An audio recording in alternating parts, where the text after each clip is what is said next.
updated.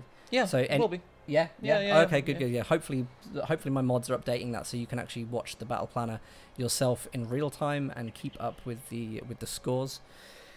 It's gonna be good. I'm pretty hyped for this actually. 10 seconds. Can we just go to the countdown screen, please? Just, I love the countdown.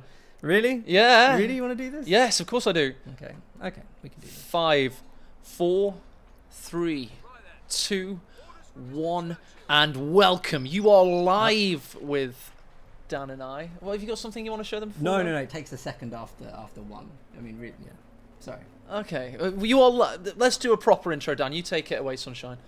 Hello, everybody, and welcome to our first game of today, the Grand Championship Series.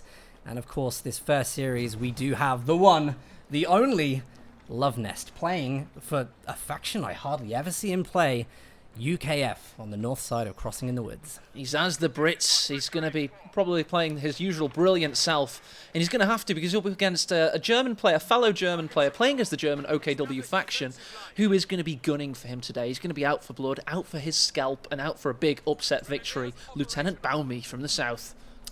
Yeah, we've got a good standard selection of commanders here today. Luvnest is going to be a bit of a wild card for me. We've already spoken about this. I haven't really seen Luvnest play UKF before, so kind of what he's doing is going to be every now and again the surprise to me. But pretty standard. I mean, look at this. We get to see Luftwaffe ground forces, which isn't really that popular in 1v1 these days. Hell of a lot of munitions to spend, and again, very, very high call-in manpower units like the Fallschirmjäger, but we are expecting Luvnest to go for that sniper, so maybe we're going to see that building pop.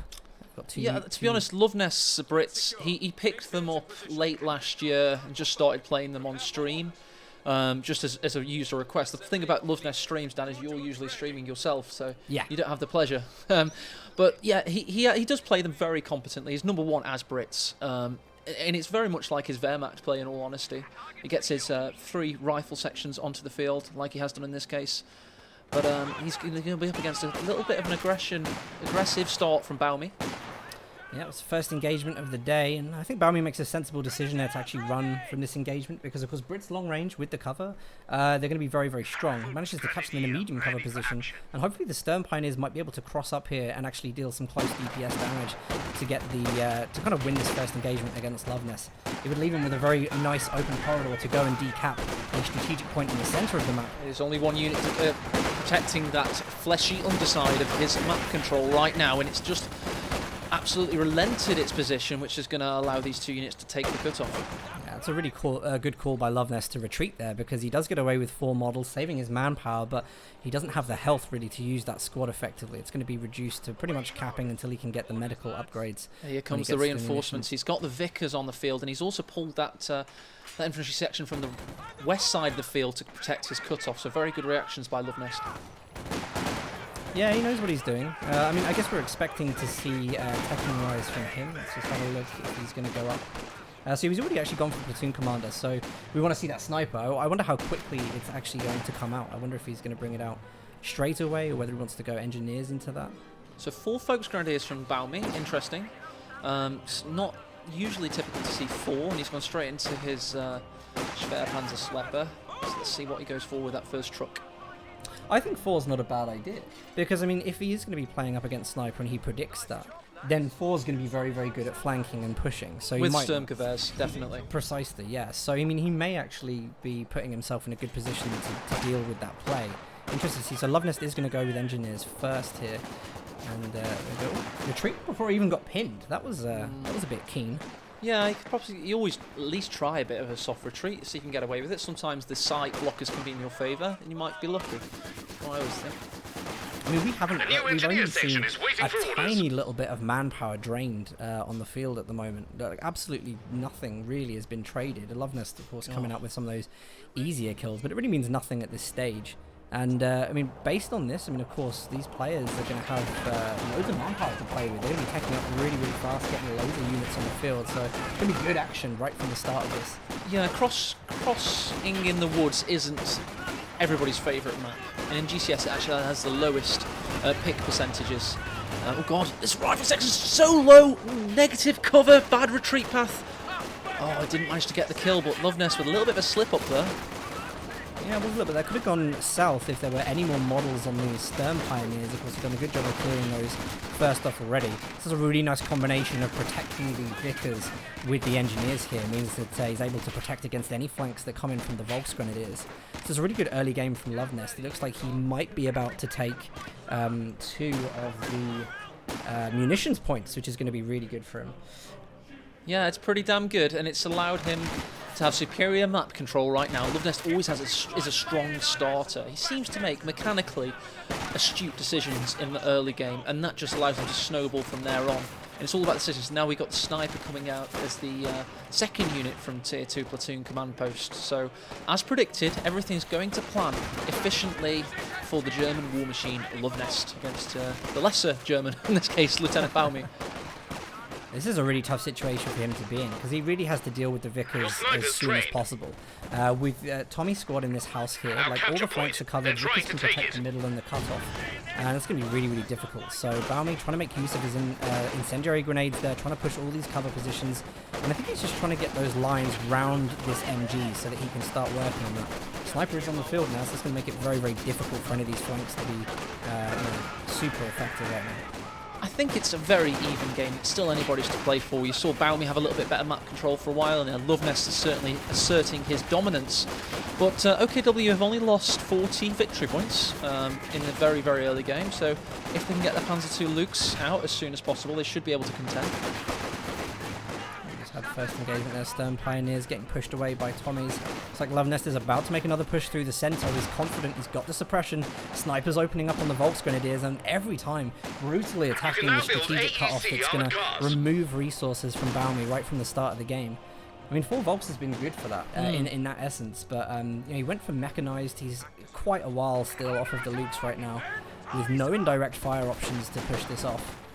Okay, Fuhren Decisive is coming out on the field. Probably horrendously butchered there for you German viewers, but it's coming on the field for Baumy, and it's a bit of an odd decision against an MG and infantry. I'm interested to see how it pans out. Just checking based on what we've done, the truck he did build, it was the mechanised regiment. Mechanised, okay, yeah. So he is out after the Lukes, he's just trying to get that fuel. Yeah, he will be trying to go for that. I'm 50-50. I mean, AEC's coming on the field for Luvnest now. It's going to be his teching choice. Even before Luvnest has seen anything, he wants to make that choice there. But I mean, yeah, the Luke seems to be the best thing to go for, especially to play against the sniper. That sniper has that ability. Sniper has the ability to kind of really, really disable the Lukes, and AC can go and wreck it. So he needs to be really careful. Yeah, the Lukes could always come up against that, but you need something sterner. The AEC is definitely going to help, and it's a predictive move from Luvnest. It's not going to have any targets for now, but it is going to be able to obviously intercept the inevitable Panzer II. Oh god, big shot lining up there. Boy's anti-tank rifle. That's a 55 caliber round, and it pretty much turns your head into pate. AEC out for Luvnest. Turned the historical only skins on, so we don't get to see any pretty colours today, unfortunately. I'm not sure what he's normally using, but this is going to be his answer to Baumy's composition at the moment. AC not as effective as it used to be against infantry, thanks to some of the more recent Brit changes, but still does a very, very good job. Pintle Mountain, very, very effective at this, and really Baumy, after seeing that, he's got to be questioning, do I go for the Lukes now? It's going to upset his strategy a little bit. Maybe he's going to consider something like the Puma. Yeah, the Puma would be a good choice. Swapped, for example, DevM goes as OKW, always with a Lukes and always with a Puma. But Baumy is battling back at the moment. He's getting his units in position. He's soaking up the manpower depreciation from the sniper, and he's still maintaining a competitive front. So it's good to see. And although he now has dropped nearly down to 80 victory points, he's definitely very much in this game. I mean, it's not too bad to drop that many points. I mean, he's got 2 VPs now, so he's definitely going to put that pressure on Luvnest. He hasn't actually had a bad performance. He's managed to push Luvnest, you know, he's playing a very defensive faction in the Brits, you know, can lock down areas really, really effectively. And he's done a really good job of pushing back and getting those resources back on the field. We are going to see the Puma come out on the field for Baumy, which I think is a really good choice against the AEC. Because it's got a little bit of a higher range as well, it might not get triggered by the sniper ability, so you know, may have a little bit more survivability. But this is nice. If you can get these Tommies out of this building, you'll be able to start going over to the right side of the map and putting extra pressure on Luvnest to spread out. So this is nice. I like this. He has gone indeed for the Puma first to combat the AEC, so he's going to try and get the win there before he builds the Panzer Lux tank. So interesting choices. Very defensive though, one must say. Oh god, brutally getting absolutely destroyed by that sniper. And look at the dismemberment all over the grass there. That's why we love this game. The dismemberment. Pretty much. Okay. I'm in your house, Dan. Please don't scare me too much. Everyone says that. They all say that. They never leave. Everyone says that for a while. So we lost a Volks Grenadier so far. It was a Stern Pioneer. Jesus, that's a big loss. 300 manpower price. Yep, Luvnest Steve actually pulled the AC back to base when the Puma pushed up the center of the map. And this is a difficult situation for Baumy because Luvnest actually controls mid and the left side of crossing in the woods, but he needs to go over and really quickly cap the right side so that he can get those resources under control. At the same time, he's going to have to be pushing left for that opportunity to get Luvnest off all three sides of the map. So this is a bit of a weird situation. It's actually looks like he was trying to shoot the sniper. Yes, it's going to be a very, very, very difficult shot if you're ever going to get that with a Puma. The accuracy is so finely tuned for vehicles. It's really It can happen though. It can happen. Absolutely can happen. Oh, if Raket and Vervis can do it, Puma can certainly do it. So we've got Luvnest starting to tighten the noose now. He has also a 6-pounder added to really thwart the OKW's light armour meta. So he's really going for that. He knows his superior micro with the sniper, the MG, and the infantry is going to thwart the infantry. And then he's all going to be about trying to dominate these light armour vehicles. Oh, that's very good of Baumy to go over to the right side, start locking down, and interesting placement of that because this is still can be utilised by the Brits. You know, if you to build that a Not little whilst bit capping more, though. No, but that's the you know what I mean. Like, so at least you can approach it without the Brits being so much in cover. Yeah. You know, it's kind of like they both got good details for a lot of things. But I think this is where Luvnest probably will be able to tip a lot of engagements with like little tricks like that really does make him like one of the top 5 players. Let's have a look more about as this goes on. The 6-pounder could be finding the Puma here. Big shot does connect. Puma's having to reverse on out of there in its first action of the game, so not great confidence building for the vehicle hunter. I'm wondering a little bit why it's over. I mean, he knows that there's sniper AT gun, and when a sniper does get access to the ability, like first time he'd seen the AT gun, I think, and now he's got to be pooing himself because he's all done psychologically. He's just thinking, I'm going for a Lux and a Puma, and now he's seen that he's got a 6-pounder and a sniper with vets. Difficult.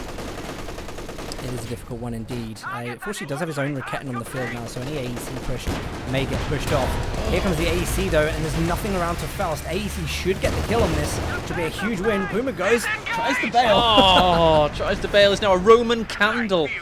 It's like the flare to show out that GCS is on for the day. For the next 4 or 5 hours, you can have amazing action. But Baumy is up against it, against Luvnest Brits here, and it's not looking too great for him right now. What a great little push, really. I mean, he knew that the Volks Grenadiers had already retreated. He knew there was another squad on the side. Tries to Faust there, but really, really unfortunately, the Fausting model dies, meaning that it resets. I don't think he's going to get away. A couple of shots from the infantry here. That's very, very lucky if it does. He's seen some stuff, that guy. Making it back to base, going to have one of those faraway looks in his eyes for the rest of his life, quite frankly. This looks like a great position for Luvnest to be in right now. Let's just check out the map again at this point. So Baumy is just really struggling to hold all of his resources. He's now going to try and contest the left again, whilst Luvnest, he just recalibrates himself left and right. He's always got a great composition and green cover pretty much everywhere. So. Recalibration is the right word. He's a finely tuned instrument of destruction, is Stefan. You know, he knows his builds, he knows his factions, he knows how to play them, and he'll just make fine tunes here and there. And if all's going to plan and all is efficient, and he's got his stopwatch out and he's on course of victory, he's fine. But if you can throw a spanner in his works, you can unsettle him sometimes. Yeah, everything that he does is perfectly executed. I think when he's missing a piece of that puzzle, it's probably when you have your best chance. Yes. I think maybe that's. It looks okay. Osman's on the field now, so I mean this isn't too bad for him. He's still got a window of opportunity where he can make some plays here. Got to be really careful of mines, and of course he doesn't have Stern Pioneers from mines. So that could be a bit of an issue if he's going to go in blind to all of these territories. But he's so pushed. He's so pushed on manpower and resources. He also has to protect that Ostwind with his life because he's up against the AEC, the 6-pounder, and the vetted sniper. He can't fully commit with it. He has to be careful.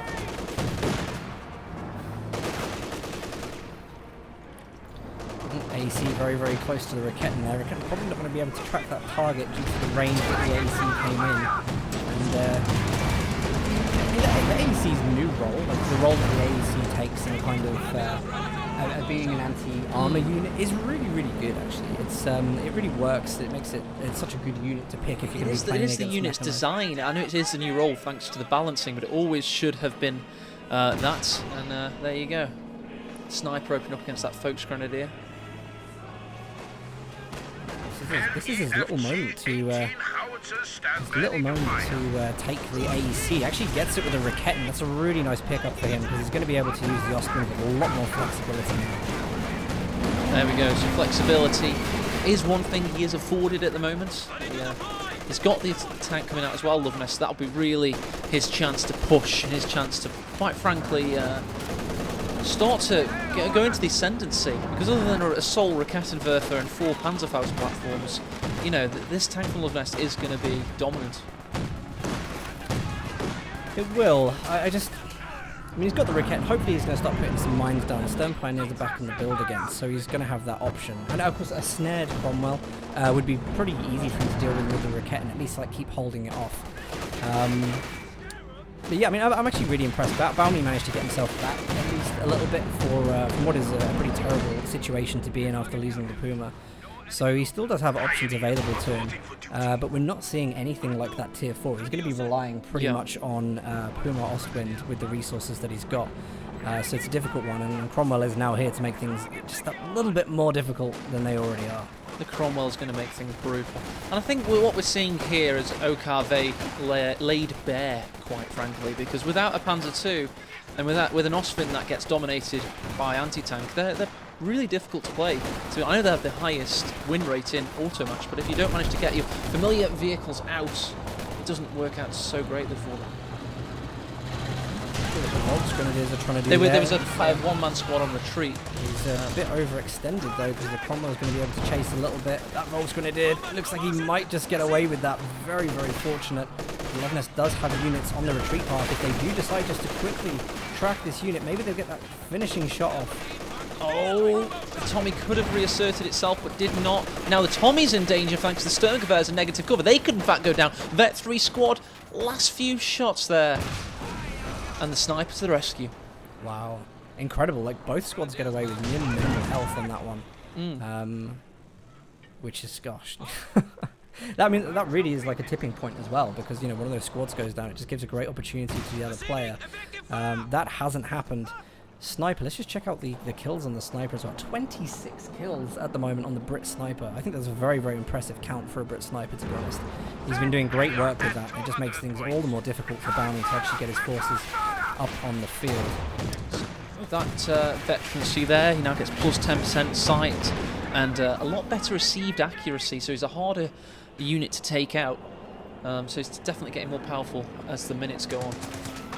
One of those that you start to feel the sniper veterancy that maybe you've missed your window, maybe you've missed your chance. All the more harder now to chase the sniper down, added to the fact it's protected by Cromwells and vetted infantry, means that snipers probably become very, very powerful as this game goes on. And we go Stern Pioneers there who are under the... Tosh from the Cromwell, taking good shots against the second built Stern Pioneer in this game, so that's 300 manpower he would rather not have spent. And he's had to do so. Yeah, it's an interesting situation right now. Baumy is hanging on in there, Dan, but look at the victory points for Luvnest. He's only managed to get rid of 18 of them. It's obviously worth in the first game him sticking around for the VPs, because it will obviously make a little bit different as we go through these games. But yeah, I mean, to finish game 1 with 482 is going to be impressive. He needs to really try and keep hold of that. Ketten's opening up a couple of shots against the Cromwell here, so I'm going to push it off a little bit. I think he's trying to let the Ostwind do as much work as possible. 2 kill Ostwind. Yeah, I mean, it's one of those things that it deals a good amount of health damage. It makes it easier for the Volksgrenadiers to kind of go in and clear up. But it's been mitigated completely. Its entire lifespan has been against 6-pounder and AEC, whilst the AEC was a thing, and now against Cromwell's, it's hard countered basically. Look at the constant aggression to this decap. Like, he's hitting the fuel, then he's hitting the strap point, then he's hitting the fuel again. Just constantly relentless. Baumy's entire game has really been about defending this point, and it's just been chaos. Really, it's been chaotic for it. Going to get another Cromwell out. This is really going to finish the game, I think. One thing to remember is Baumy is a good player. Everybody in the round 2 of GCS is guaranteed to be extremely good at the game. It's just that Luvnest is a machine. So not taking away from Baumy, and you need to keep watching this series, because even in game 2 and game 3, there's propensity for an upset. If Baumy's a warrior, if an RNG clings to him, he might be able to pull something out of the bag against Luvnest, especially if he thinks outside the bag. That's what we saw Hooligan do, Dan, and that's why Armstrong lost 2 games of that best of 5. So if you think outside the bag and you're aggressive, you can make anything happen in this series. Yeah, I would agree with that. And again, he's not playing badly. I think he's just made a very sensible decision going for a second Raketten. I mean, this is reminiscent of a Jove strategy. We've actually seen before that the double Raketten with the Ostwind was incredibly powerful. Even double Raketten's double Ostwind was just so effective for Jove. So I mean, if he can replicate something like that, even last minute against the Brits, he's got a very, very good mobile platform to just keep pushing together. Mr. 7,000 Hours Jove has extremely good micro, but this is the bigger story. The mine has saved the sniper from being in immediate peril, and now the Ostwind is a sitting duck as the Cromwells rear their ugly head and are ready for the kill. That was a really stupid thing to do, though. I mean, you had to have expected a mine was going to be on that narrow choke point. What a throw at this point. Second Ostwind is on the field, which means the double Ostwind, double Raketten strategy is just no longer going to be a thing. Does he have the ability to Faust this? I think he's going to get it off, but no, actually throws in the towel. Throws in the towel. And he's out and down for the count in this game 1, but he's going to be back for another bout in game 2 very shortly. I don't know how I felt about that. I mean, he looked like he could have still rescued a bit of the situation. I don't think he fancied it. 69 victory points remaining against 482. It's always going to be difficult for him, and Luvnest is looking on fine form despite our fears earlier in the week. Yeah. Because we were a bit worried after he had a few streams where he felt a bit down about coming here too, but it looks like he's on fine form today, and he's the competitive spirit we know and love of Luvnest. Yeah, he's. I think he's very good at kind of like reflecting and thinking. He's probably had a couple of days where he's gone, do you know what? Like I can do this. Yeah, we know he can do it, and he really can. So. Hopefully Baumy's allied play is going to be the decider here against. But I think Luvnest is he rank 3 austere at the moment? I think. You've got the Armstrong's rank 1 now. All of a sudden, so that looks interesting for later, because obviously his poor first showing in the tournament a couple of weeks ago, and he's looking a little bit stronger now. With regards to Wehrmacht, Luvnest is rank 3. His OKW is probably not going to be seen, to be honest, especially on Crossing in the Woods. We remember great games with Luvnest on Crossing in the Woods as Wehrmacht or Ost here. He's done some great stuff. Let's just change all of these. Sorry, this is my... I feel like I'm watching a wizard right now. If you could see what he's doing with his hands, not near me, nothing under the desk as well. On top of the desk, it's just all... It's the Pepito Reacher. Oh dear. Hey Math Boy, thank you very much. Yeah, it's really good actually. We've got A's come over for the day. Unfortunately, due to some PC, we're all having PC problems. It's just it's that time of the year to spend more money on the PC game. Yeah, of course, and welcome everybody. We've got 550 people here already after game 1, which is very good for the day. If you're enjoying the stream, if you want more people to come along and enjoy it with you, then don't forget, of course, to tweet out the stream. Tweet out it's the GCS tournament. We're gonna have a great first series. Second series is also looking to be freaking fantastic, with a revived Jezelin to his 2014 condition. I'm going to say it. I'm going to say it. He looks like he's in his... I think Armstrong's closer to his condition than Jezelin, but Jezelin's a better KO2 player than Armstrong, so... Armstrong's definitely been practicing way more. Yeah. But obviously Jezelin is former Grand Master of Coming Heroes too, so... it's whatever way you want to look at it, whatever you want to give it spin, it's going to be awesome. It will. I mean, we can all. I mean, people make their own. People have their own preferences for this, and I love seeing it as well. I love seing hashtag Jezelin, Team Jezelin, hashtag Team Aimstrong. We'll probably open up a little polling vote as well to see you know what the favorite is. But it's going to be good. Hey Jahal, yeah, the beard's coming on again a little bit. It's it takes a while before it gets onto its. Gets into its prime. He's bare as a baby's bottom. Well, when I came here today, he had no facial hair, and then in the 2 hours I've been here, it's grown, so it's good. It's good, yeah. Yeah. I don't believe in looking like an unemployed sailor if I can help it, to be honest. Thanks. Nice. That's very nice. It's very kind of you. Very kind of you indeed. All right, what we're going to do here is we're going to, because the second game hasn't actually started yet, not actually sure what they are doing, probably taking a couple of seconds to maybe sort out some loadouts. So we're going to do the nice thing. We're going to get a giveaway on the go right from the start. Yes. So exclamation mark raffle. It's open right now. If you want a chance to win a copy, actually no, a Company of Heroes to Commander. We've got some of the new ones to give away. So if you want one of those, we'll announce the winner of the raffle after the next game. And you guys can see, you can always catch up with the battle planner. Remember, exclamation mark battle planner. You should be able to get this link here. We're going to be seeing Luvnest playing as the Austere for game 2. Lieutenant Baumy is going to be playing Soviets. I think we know what we're probably going to see here. Oh, yes, we know. You want to tweak Luvnest right now.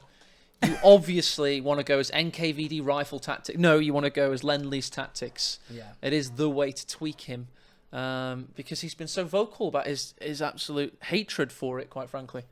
Yeah, it's almost like something that might trigger him. You know, if Lend-Lease is played well, you know, there's a backstory to this that not everybody will know. But, you know, there's been a lot of, like, streaming difficulties, hasn't there, in playing against Lend-Lease. I don't think he really likes or respects the strategy. But it's Von Ivan. It's honestly, obviously, it is powerful. It is meta right now for Soviets, but there are other commanders out there that other people do use to great effect. For example, Talisman, Bot, and these guys all use different commanders. But it's Von Ivan specifically as Lend-Lease that's causing so many issues, because I've noticed one thing about Luvnest and about Helping Hands when they're on one of these stream tirades. They've just finished playing Von Ivan. Yeah. So you have to give it. It is the most powerful like meta at the moment for Soviets, but it's Von Ivan specifically playing that is causing so many guys issues at the moment. Yeah. So he's got DevM though. He hasn't got Luvnest, or he hasn't got Hands in the semi-finals if everything goes to plan for these guys. So yeah, it's one of those things. Yeah, Von Ivan's Soviet play is incredible. I mean, the way that he's performed in tournament as well has been really good. It's completely different to you know, like how you'd see him on stream. Like, he's taking it very seriously, which is nice. Yeah. And he's looking like a strong contender to be on the live final stage. He is, and it's worrying for the GCS pockets, obviously, because that's like 800 quid for a plane ticket gone, you know. We won't have enough for Ladies of the Night and psychoactive substances. Very, very politically correct. It'll be worth it, though. I'll pass up on that for a chance to watch Von Ivan play live. I think so. It'd be worth it, definitely. Yeah. So we've got 2 minutes until the game is going to start. So we can have a little chat. Do you want a wait screen? Yeah, wait screen and drink, I think. Yeah, let's do that. We're going to go over to a wait screen for a second. We're going to get a drink, make sure we're prepared for this. No, not at all. No, go for it. Of course, it's important for us that we keep our throats well. I don't want to say lubricate. I'm trying to avoid that word, but what I meant is moist better. Yeah. So game 2 it will be. No, we have not moved the PC. We are in fact just mirrored. So yeah, it's just because we flipped it round so you can read A's shirt. That's the long draw of it. But anyway, guys, we're going to be back just a couple of minutes before game 2 starts, and we'll see you very shortly.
Hello everybody and welcome to game 2 of today's series. It is of course Luvnest. Once again he's 1-0 up at the moment, this time playing as the Austere on the south side of Crossing in the Woods.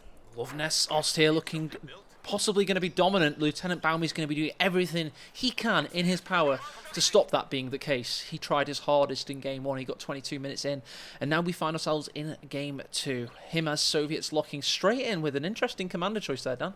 Yeah, advanced warfare tactics. I mean, I can only assume really he's gone for the radio intercept. That kind of intel is absolutely invaluable when you're coming up against a high-level player from Luvnest. It's going to allow him to... in fact, we'll hear these. If I just make sure we're on the player card of Baumy, we'll hear all of these come in. So you'll start to hear Luvnest things as they build being announced. We might hear the Grenadiers in a second. So this is going to be really, really nice. This is going to be really, really nice for him to tell when Luvnest is teching. He's going to know when he's going to need AT grenades if he's paying attention. He's going to know what he can get away with and whether that sniper comes out or not. I think that's the big one, is whether that sniper's on the field straight away. Interesting thing for me now is, right, I'm Lieutenant Baumy. I'm up against an absolute monster in Luvnest. How am I going to beat him? Well, I know for a fact that Luvnest expects Lend-Lease tactics, right? So he's possibly going to try and do something that'll throw a spanner in the works, because that's what he's got to do. We know he's got to do something special to beat Luvnest. Yep. So with this unorthodox pick in Advanced Warfare, we might be seeing a lot of PPSH cons, maybe, something with a lot of conscripts, so he can use them to repair the T-34-85s late game, and then get the Sturmovik strafe in as well. So it could be an interesting strategy if he were to con spam. Bear in mind with that strafe, that is not a loiter strafe. That is a single line run strafe. So it's very, very, it's very situational and directional to use. And it's almost like an awkward one, really. I think you choose this doctrine based on a lot of the other points. But, actually, if the sniper's there, to get that on the run would kill the sniper. So it can be a really nice, move here. Let's have a look at the early game. Like 3 conscripts. What are we going to see from Luvnest here? Does he think he's going to be able to value the sniper against the 6-man squads? It looks like he's playing very carefully at the moment. With Wehrmacht, to be honest, you don't tend to see too much adaptive play other than commander pick choices. With regards to build order, it's usually the case that you've got your build order, your 3 Grens, your MG, maybe a tech tier 2, then sniper, something like that. Luvnest will play it how he wants to play it, and in this case he's going straight for that northern cutoff. Yeah, this is a nice one. He's going to try and get the maximum value out of that. I wonder if he's going to go for like the DevM house, getting the MG in this building here, which covers the point really well. He's taking up green cover positions, which I really like. You've got Grens defending against the conscripts coming back. They're going to be easily pushed out of that green cover position, but really, it's just, where is the follow-up here? Are we going to have another squad of Grens come in? MG's happily capping on the left side. I think the MG would have been, very beneficial to be in the centre here. So. Yeah, it's just one of those interesting things. He's clearly trying to win the centre with Grens and Pioneers only, and he's failed to do that, and the MG was going to try and pin the western flank, basically causing a base pin. But it's not worked out. You've got 2 conscripts gunning down a 1-man grenadier on negative cover. No, they're not. They didn't target it. He was targeting the ones in cover. That was a perfect opportunity to go for that wipe. You cast it as you thought. You know what I mean? Everybody would play it, yeah, but it didn't get played that way. Interesting. I suppose as well, you've got a directional green cover, which would have actually negated the red cover as soon as you got past that wall. So it does help a little bit there. Yeah, it's an interesting engagement. I think for Luvnest to push that far up, I mean, bear in mind as well, I think he gave away his entire army composition at that point. Not that Baumy doesn't know it anyway, thanks to radio intercept, but to move up like that and not fire with a sniper, I think Baumy, maybe has that confidence that he can do a little more running than he normally would. Yeah, exactly. And here we go. The MG is now repositioning into the centre. It's going to be where it should have been all the while, in my opinion. But it's going to make it a very slogfest bridge, basically, which is what Crossing in the Woods can become. It's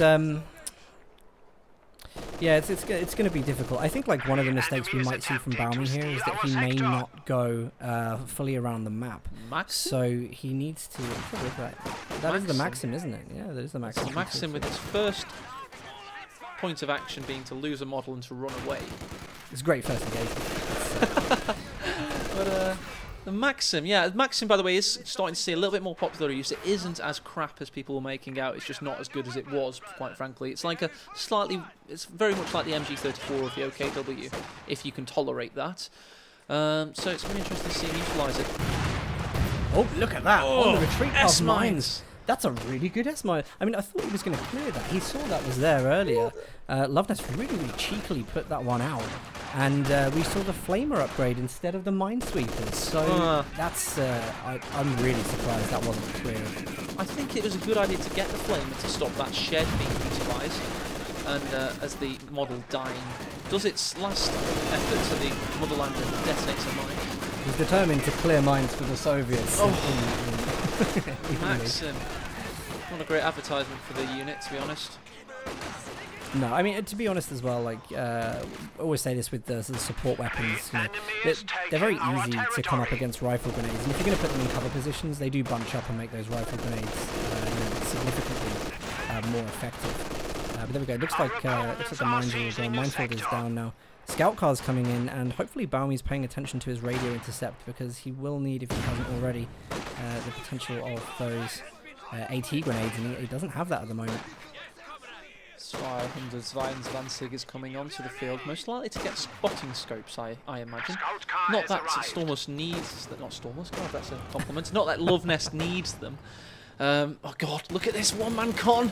He's going past the MG, he's flipped. He's going to have to set up time. He's setting up roundabout now, ready for a burst. Will he get the burst off? Oh, yes he does. Headshot. Yeah, that's nice. Again, these are so brutal. That's two squads now in the early game that Baumy has lost. One of them was just so cheap from Luvnest. It was just like that little minefield that should have been spotted, really. And that kind of just suggests to me that Baumy is probably feeling the pressure right now. He's feeling the pressure. He's feeling the burn. He's... I'm going to have to close that window. We've got something not... Oh yes. Scout car making its first engagements. AT gun misses the first shot there to open up on the scout car.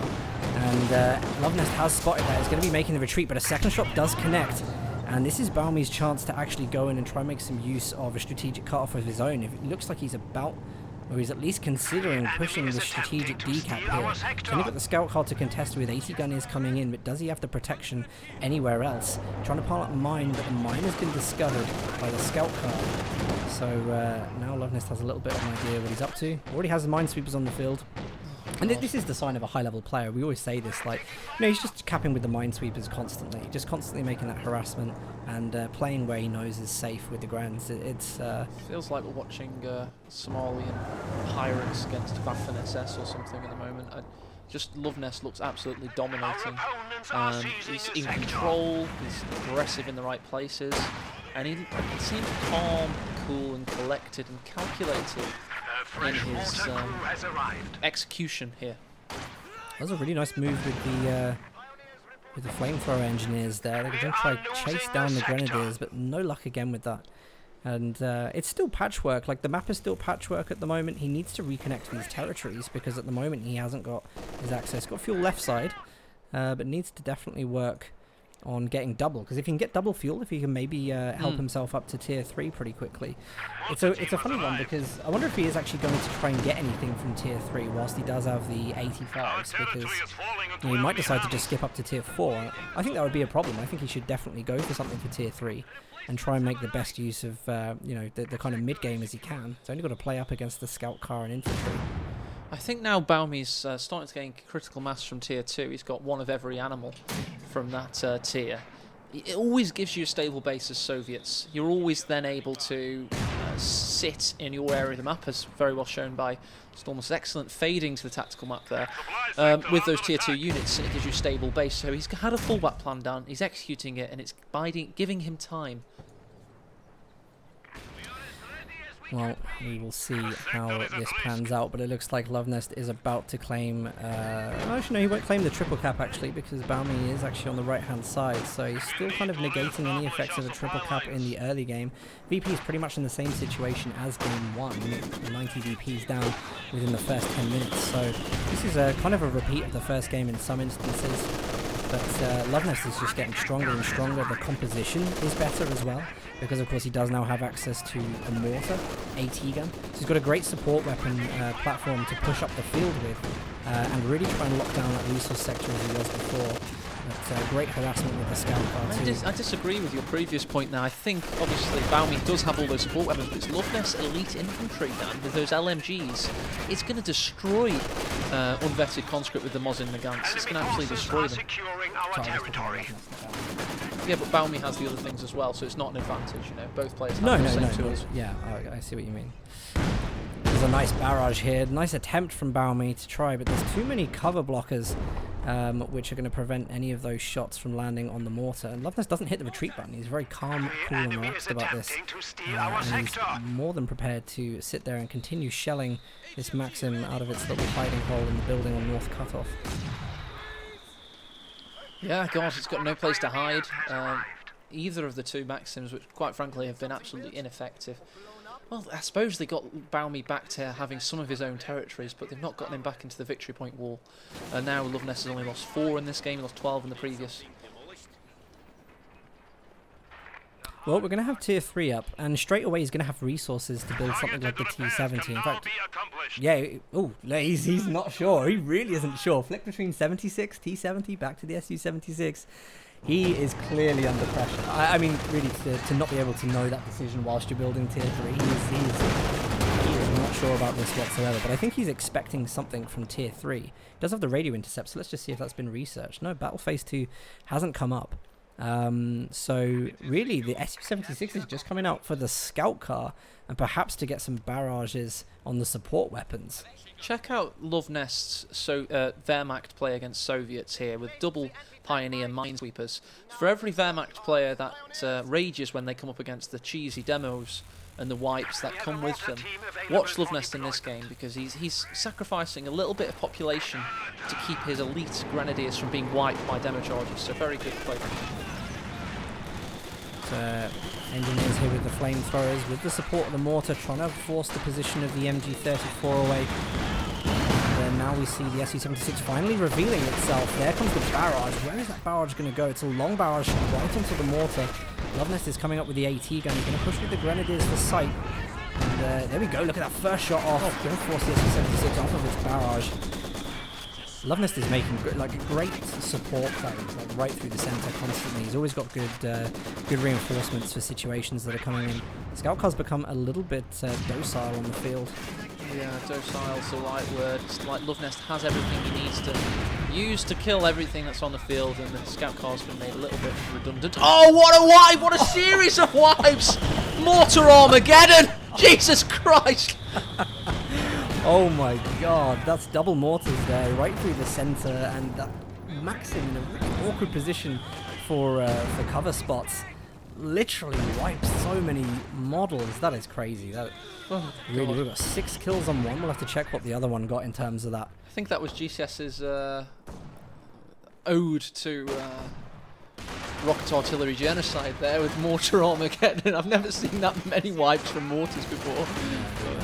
I mean, if you're going to bunch units up in that tiny little gap, you have to be expecting something like that to potentially happen. But you know, this is the second game where I think Baumy is pretty removed from this right now.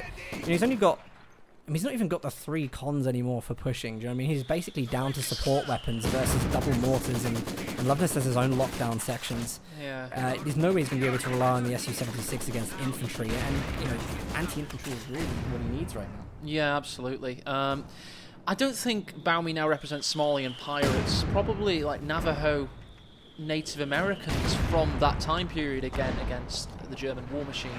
He's going down in terms of what he represents and in terms of army composition and military capabilities. It's not looking too great for him.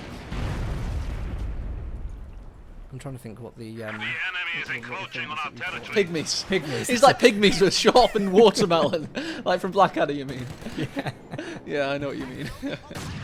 Look at the LMGs as well and the grenadiers. They're just literally, when you've got map control, you just sit behind cover with those things and wait, and they'll shred whatever comes up against them.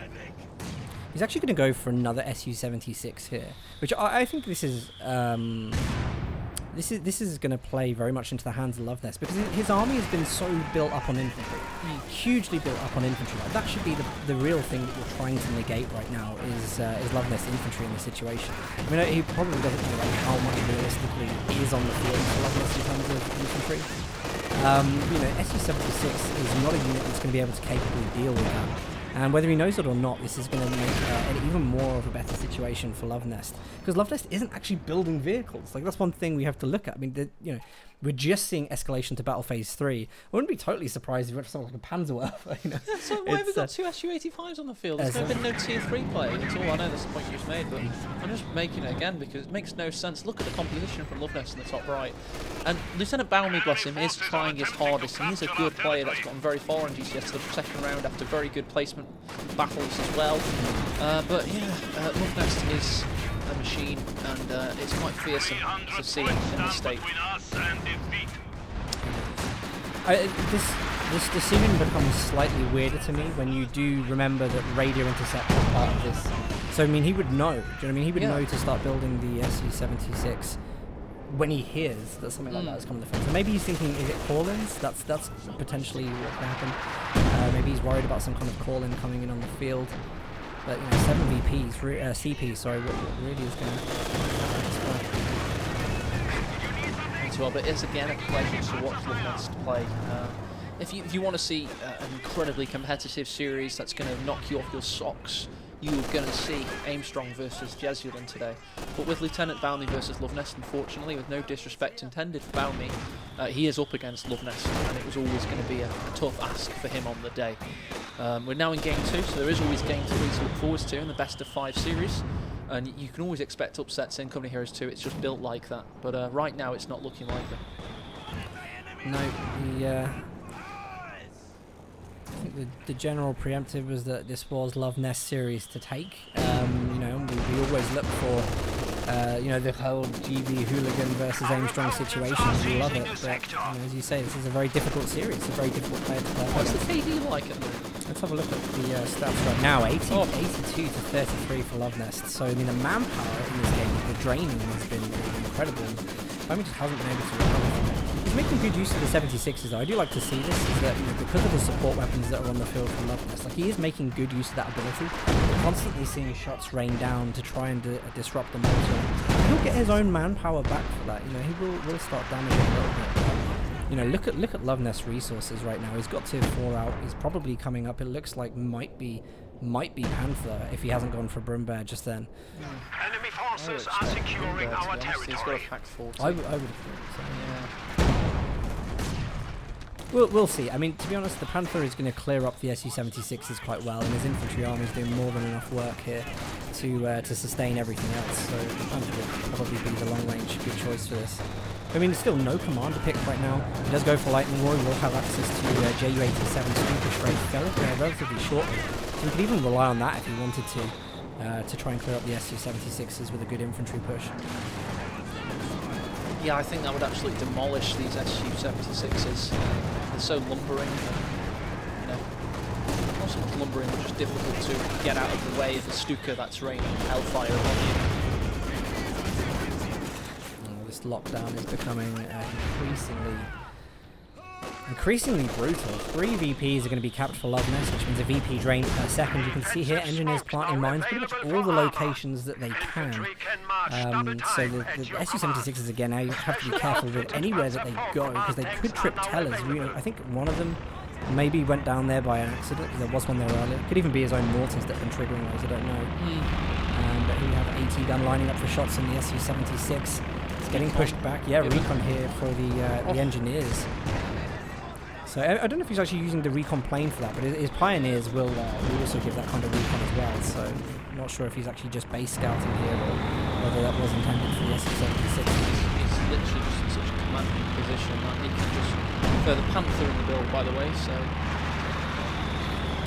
Luvnest doesn't even mess around when he's in a dominating position. He doesn't even leave anything to chance. He plays literally as hard as he can for as long as he can in a competitive situation. He might even be shift moving these mortars and barrages, because as soon as they finish their barrage, they moved out of the way of that SU-76 file. The pre-planning from Luvnest is absolutely incredible.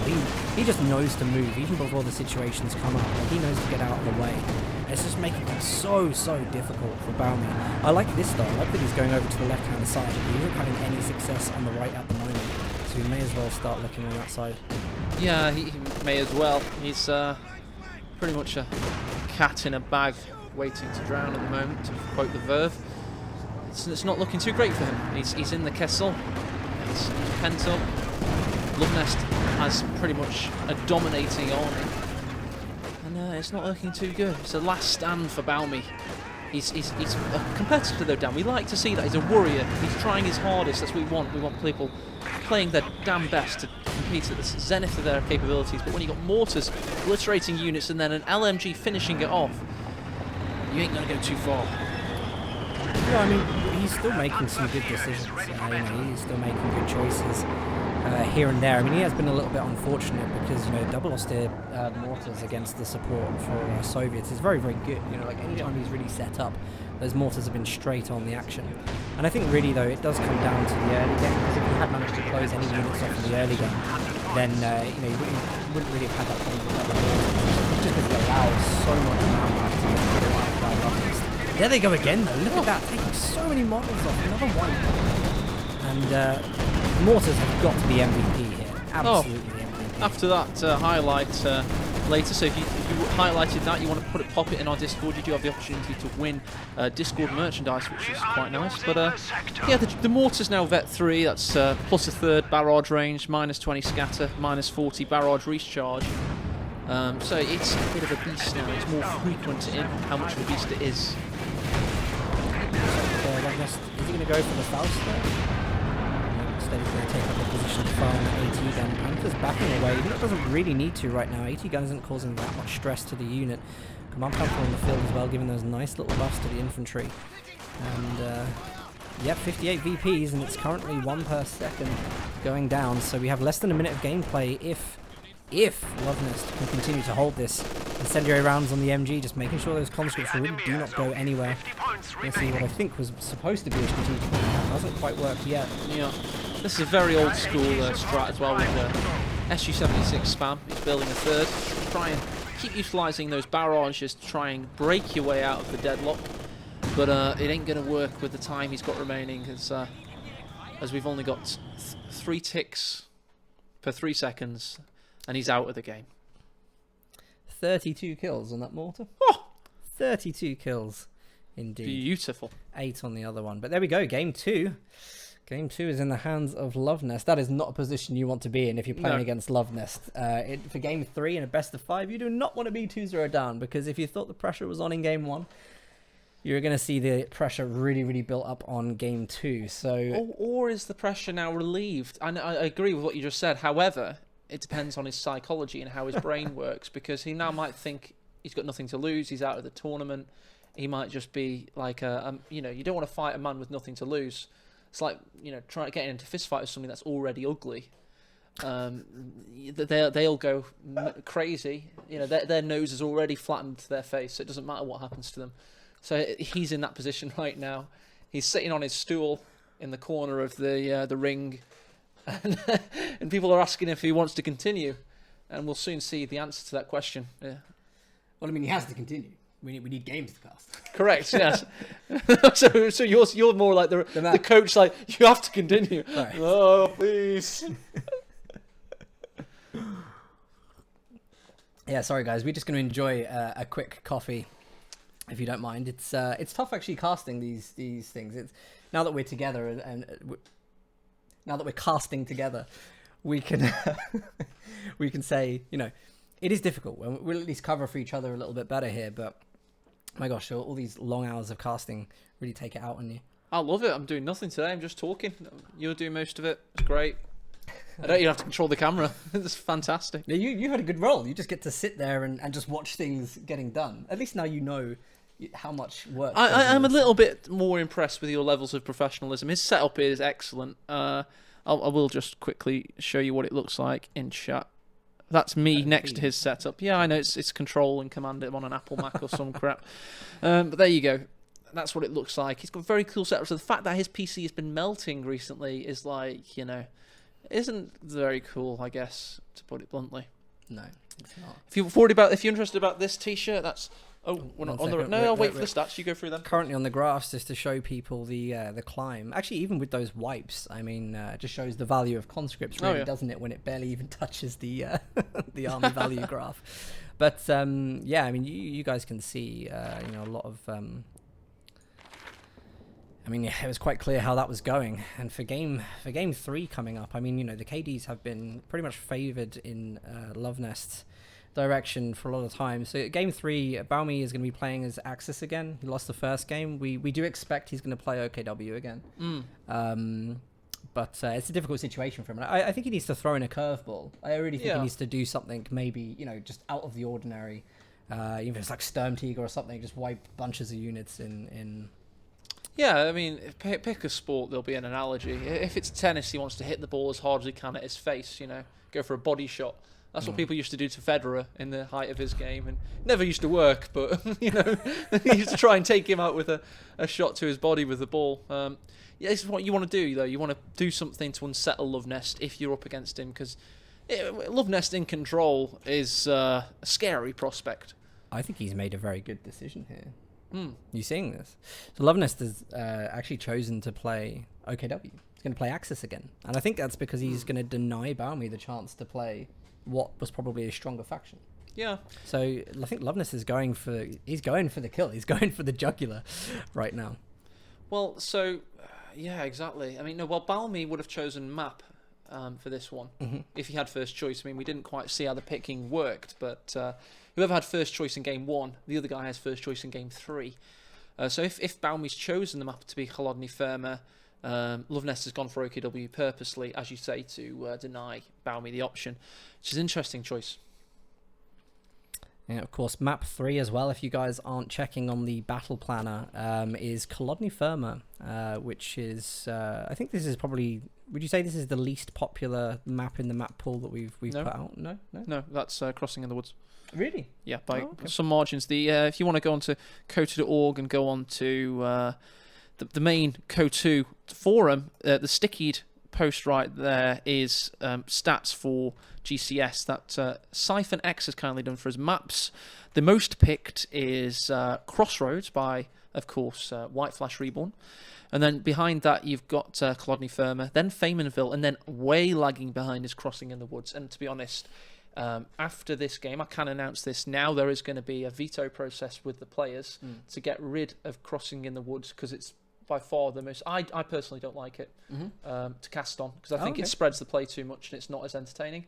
But it was balanced. It is balanced. Yeah. But players don't like it either by looks of the stats. So what we'll do is we'll say, do you want to get rid of a map? Yes, we'll do a poll. And do you want that map to be Langreskaya? How do you feel about that, Dan? Replaced with Langreskaya. Langreskaya means hour-long games, which... Not with top-level players, though. When you get top-level players, they're not... I don't want to use the phrase I want to use. They're not cowards. It began with P, by the way. They're not cowards, and they don't just linger around the central victory point quite as much. They'll go for the jugular around the sides a little bit more. It is an option, and all we can do is ask the players if they want to take out Crossing, the least popular map, and possibly put in Langreskaya. And if they say no, they say no, but I'll give them the option, is what I'm saying. Yeah. Just going to turn game volume down. I see some people saying it's loud. Normally it's a headphone mix. So it does change when you switch between headphones. So it might be that I've turned it down. Like, guys in chat, just let me know if it's too much or if it's about right. Would be helpful, because we can't check that right now. It looks right graphically, but that doesn't always translate well on stream. So game has started. Just going to. We'll show you those models later. GCS. Sorry, not GCS. It's the Hands mug. Yep. With all the community members on. A's Hands mug that he got given 3 years ago by Helping Hands, and I've finally gotten back today because Dan took it back from London with him, which is nice. It was, wasn't it? Okay, it looks like scores are on. Game is live. We're going to go in with it. It's going to be good. Oh, yes. Hello there, and welcome to Холодный Ферма Game 3. Luvnest leading 2-0. He's the Western faction OKW, and he's up against Lieutenant Baumy. Yes, that is right. Lieutenant Baumy has got to fight this one out to the death, because he is going to be in the position of death if he loses this game. It is going to be a 3-0 series if Luvnest wins, and he is playing Soviets again, which we saw in the last game did not do particularly well for him, with a lot of early wipes in the start of the game. Doesn't look like he's changed his build, though. Advanced Warfare again with the conscripts. Luvnest is going to spot this straight away. Is he going to use it to better abilities now? Is he going to be more efficient with it? Notice those units in the build order of Luvnest and adapt his play style.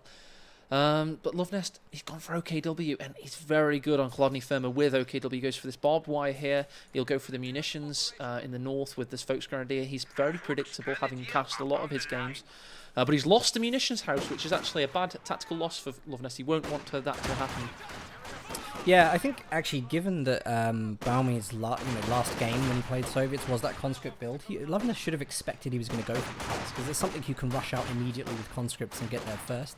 Should have taken the Stern Pioneers there, but Stern Pioneers actually doing that kind of classic wiring off the middle, which I don't know if it's 100% necessary. Yeah, it's very necessary because I suppose he's also going to wire off this point here.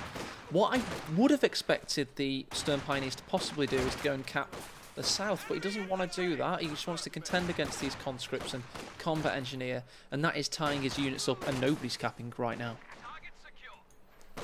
No, there's a lot of...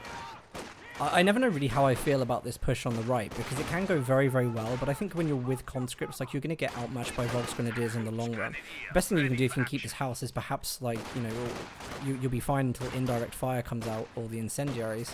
But, really, what control do you have here other than the munitions? Because he's putting everything on this side of the map right now, and he doesn't have control of any of his own resources south. And all he's going to do is just take a munitions point and there's not much else. Yeah, with his double combat engineer build, if he gets munitions, which he's clearly focusing on, he could spend 120 munitions to get the flamethrowers upgraded, which would actually make him, on Chladni Firma in particular, quite a threat against OKW, which of course have no non-doctrinal flamethrower. Luvnest has been scouting out that church, bouncing in and out for vision constantly, and I think he's making a very, very good prediction here that the conscripts have left. He's not going to pop out the building and try and attack at all. In fact, he's going to get out. He's seen that the conscripts are in cover. Now he's going to take this opportunity to lay a cheeky mine, but Baumy comes around from the north, detecting that immediately, and he's going to have a pretty good idea about what Luvnest is doing now. Yeah, and the battle lines are drawn. Baumy's now finally starting to cap some of these southern territories, just now capping the fuel point there. And he's contending. And that's a lot to say compared to those last two games. This one does look a little bit more even in the first 3 minutes for certain. Certainly does, and this is a great little flanking maneuver here. Look at the shots he's getting off on the Stern Pioneers. It's a late retreat. They've got to go through negative cover, and Baumy pops the conscripts out in order to try and get those last shots off, but he does not focus fire. Interesting. I do think Baumy has done something good, Dan. He's clearly thrown Luvnest off guard. He's completely ignored his own territory points that we usually see capped for the allied eastern player, and he's gone for the cut-off instead and gone for that munitions heavy garrison, and it's thrown Luvnest off his game, and it's actually putting Baumy in a bit of a strategical position of advantage. It's a very, very nice decap of the fuel. He's just about got his own cap now with none of the strategic territories, because he's just putting so much force on the top. Flamer upgrade comes in as well. It's going to make it very, very difficult for Volksgrenadiers to stay in any of these positions. And with no wipes at the moment, actually, Baumy has a lot more on the field, which is great. Even with the battle grouper up, he's going for the... he's going to spend 100 manpower to get the medical upgrade. So, still going to be lax on the units. This is great.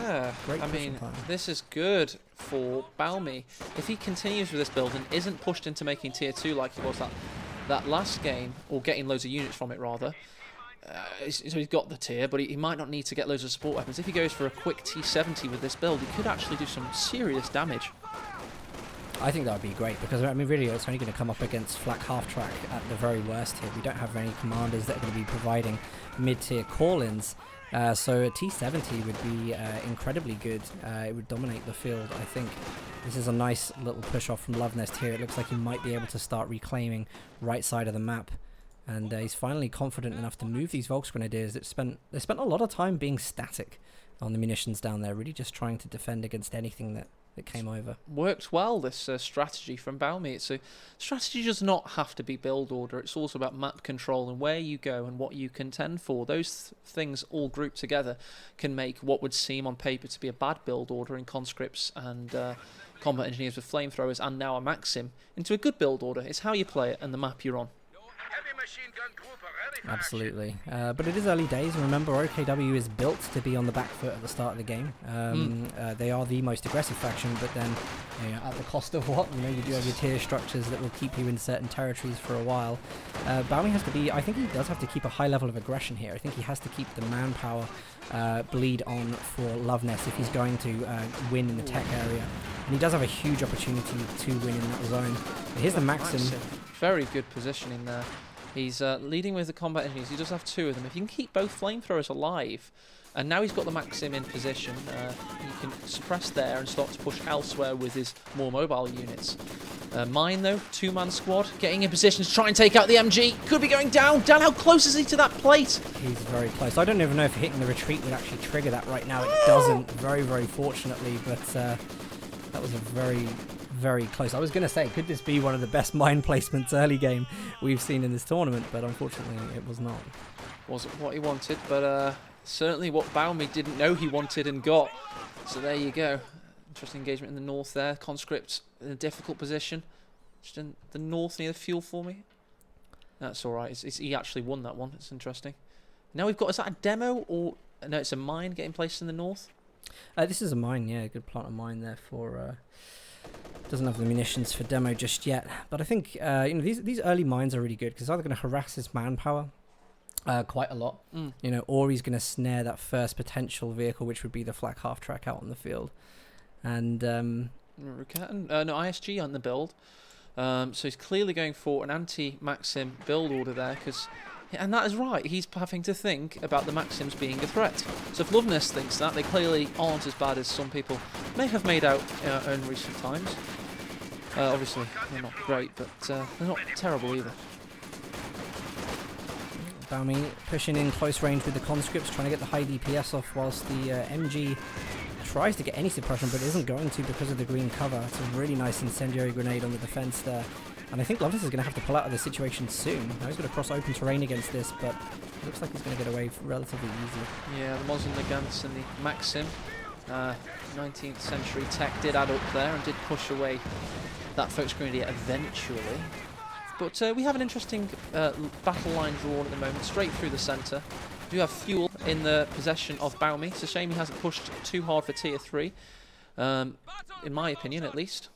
But it's definitely making the Maxims look better than they otherwise would look.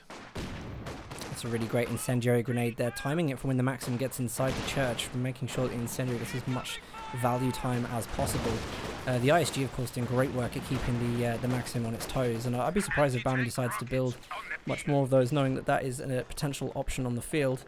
Luvnest is expecting that tier 3. He's got the Raketin out on the field, so whether he's just playing that with a timer limit, got to get 80 out on the field before 10 minutes, or whether he's actually expecting the tier 3 to be out on the field already, he's making good preparations for it.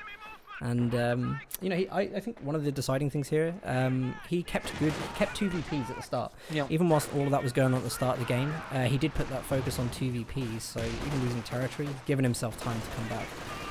Yeah, it's a much better situation to find himself in. He's possibly in a position to push off from now, even though Luvnest somehow managed to keep better victory point control despite all that early game aggression.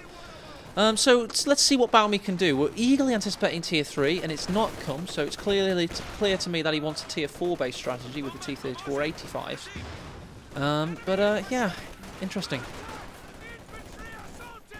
You have some of the PPSHs upgraded on the conscripts now. That will be, I believe, the first sign to Luvnest of the commander pick, which he will remember from the last game. Didn't get to see too much of it from the last game, but let's see if he can make use of them here. They're going to be a little bit more powerful in close range combat now, so the Stern Pioneer is not going to be enjoying that nice easy kills at close range as they were previously. No, exactly, and I have to say I think Baumy does have a stable foundation to push off from at the moment. He's stable, but I think Luvnest may be plotting something from the next tier that could offer Baumy a little bit more problems than he's faced thus far. We'll see what he does, because we still obviously have that issue of a commander with the T-34-85s available. And I'm always a little bit worried that he might just skip tier 3 because, you know, he has been in a good position. He's had his fuel. He did have a nice decap. And I wonder if he's just going to skip to tier 4. He's got the resources. We should be seeing something if he was going to make in my hands right now. When you have a stronger position, and he had a stronger position. Oh, there we go. He has gone for the T-70, but it's late. Should have been here on the 7 to 8 minute mark, in my opinion, my humble opinion. But you want to push the advantage as hard as you can. And I mean, I think that, you know, we've got double flamethrower engineers here at the moment, and you know, we're already looking at you know, a little bit of a disadvantage in that he won't be able to sweep for Talamines right now without getting a third one, which I think he has. He had that on the field already, so hopefully he does upgrade that. But again, it's a lot to do, and when you do have those engineers with the flamethrowers, you know, like, he hasn't been so efficient on the teching build because they've always been on the field doing the kind of the infantry grunt work. You know, he hasn't teched up quickly because of that at all. Got another Raket Inverter in the build, so this T-70 has just popped onto this, oh god, demo there to watch out for as well. But yeah, the T-70 is going to be up against it. Faust's 2 Raket Inverters, going to have to be careful where it treads with its treads. Sorry, I did make a mistake there. The OKW do not have Talamines. It was There's a new commander that's just come out. It's alright, I very quietly said shoe mines, so don't worry about it. I've got you covered. Shoe mines. We all make mistakes.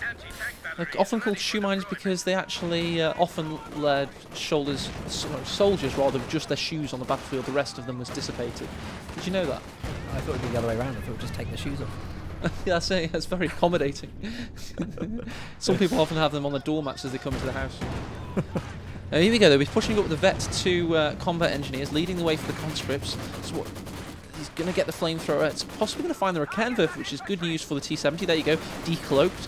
Now we're going to possibly allow the T-70 to come in and help out the situation. Still got that mine there to watch out for, the one that didn't get triggered earlier on in the game. Here come the Sturm Pioneers, those Sturm Gewehrs firing. Oh god, possibly destroying that Vet 2 combat engineer. Will it be able to get out of there?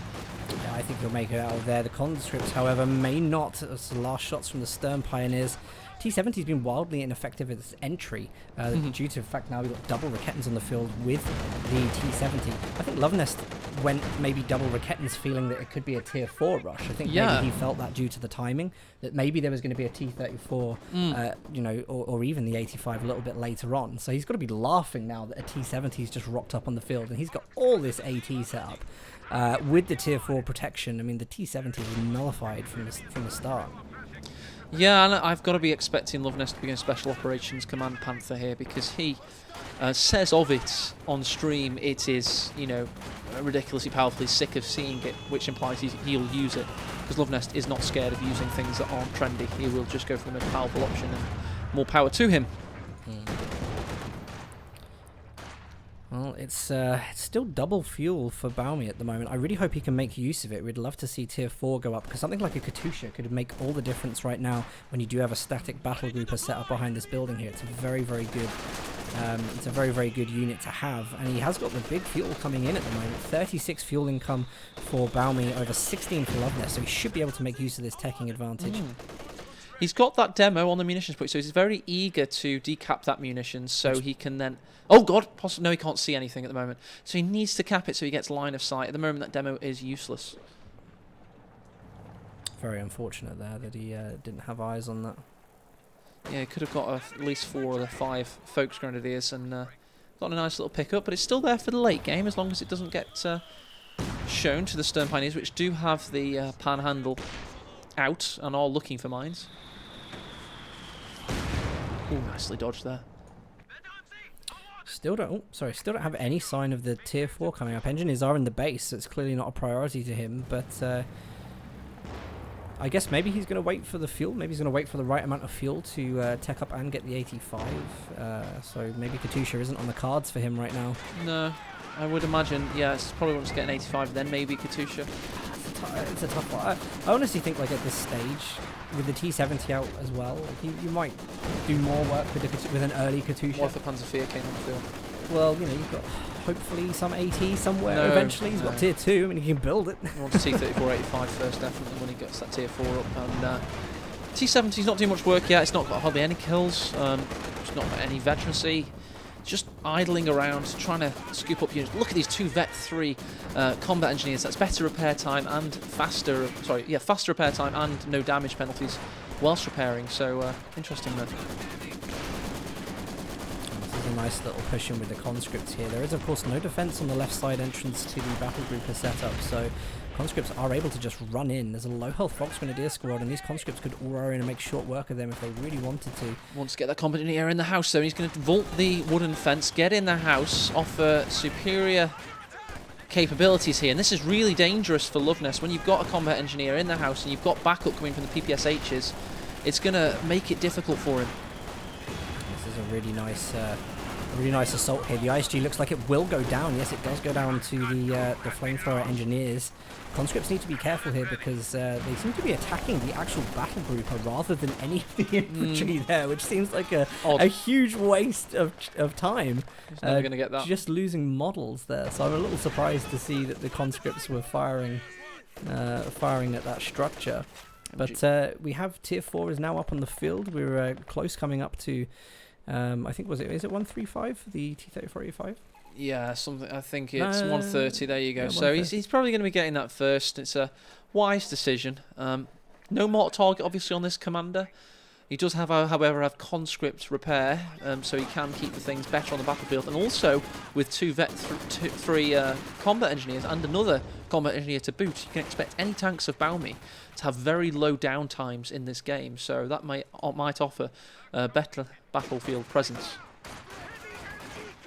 I'm really not sure how I feel about a lot of these Maxim plays because they seem to be rushing around blind corners with no support. And you can't be doing this kind of thing because you're going to end up instantly retreating. All that's come out of that engagement is a 3 model loss, potentially wiped from the ISG, which fortunately misses. But T-70 is going to come up now, try and clear the Oberzold out. I mean, these are high reinforcement cost units, so if the T-70 can really hunt these down, might get a little bit of extra value against Luvnest's manpower reserves. Yeah, he's going to have to do something. I mean, at least he's stalled the victory point meta for now. He's only lost 110. He's drained, of Luvnest 110. He actually has a better victory point count as we speak. So it's definitely a more even game. We're in Game 3, and he's looking a lot stronger. It's just the shame for him is he is in Game 3, and he has lost the first 2. Oh, there's that T-3485 variant that we've been wanting to see. It is only up against two Rakettenwerfers at the moment, and still no commander choice from Luvnest. He must know right now what the choice is thanks to the PPSHs. I don't think we saw anything else in his loadout that had PPSHs. I'm not actually sure by memory what it was, but I mean he should be expecting the 85 surely.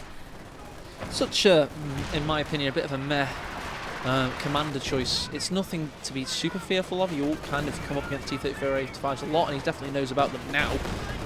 So he's up against something that's just vaguely strong. It's not something to be too fearful of. Will demo charge, he can see it now. Maybe it'd be wise. He's up against an Obersoldaten, which is staying in the battle, which indicates to him that there is anti-tank on the way.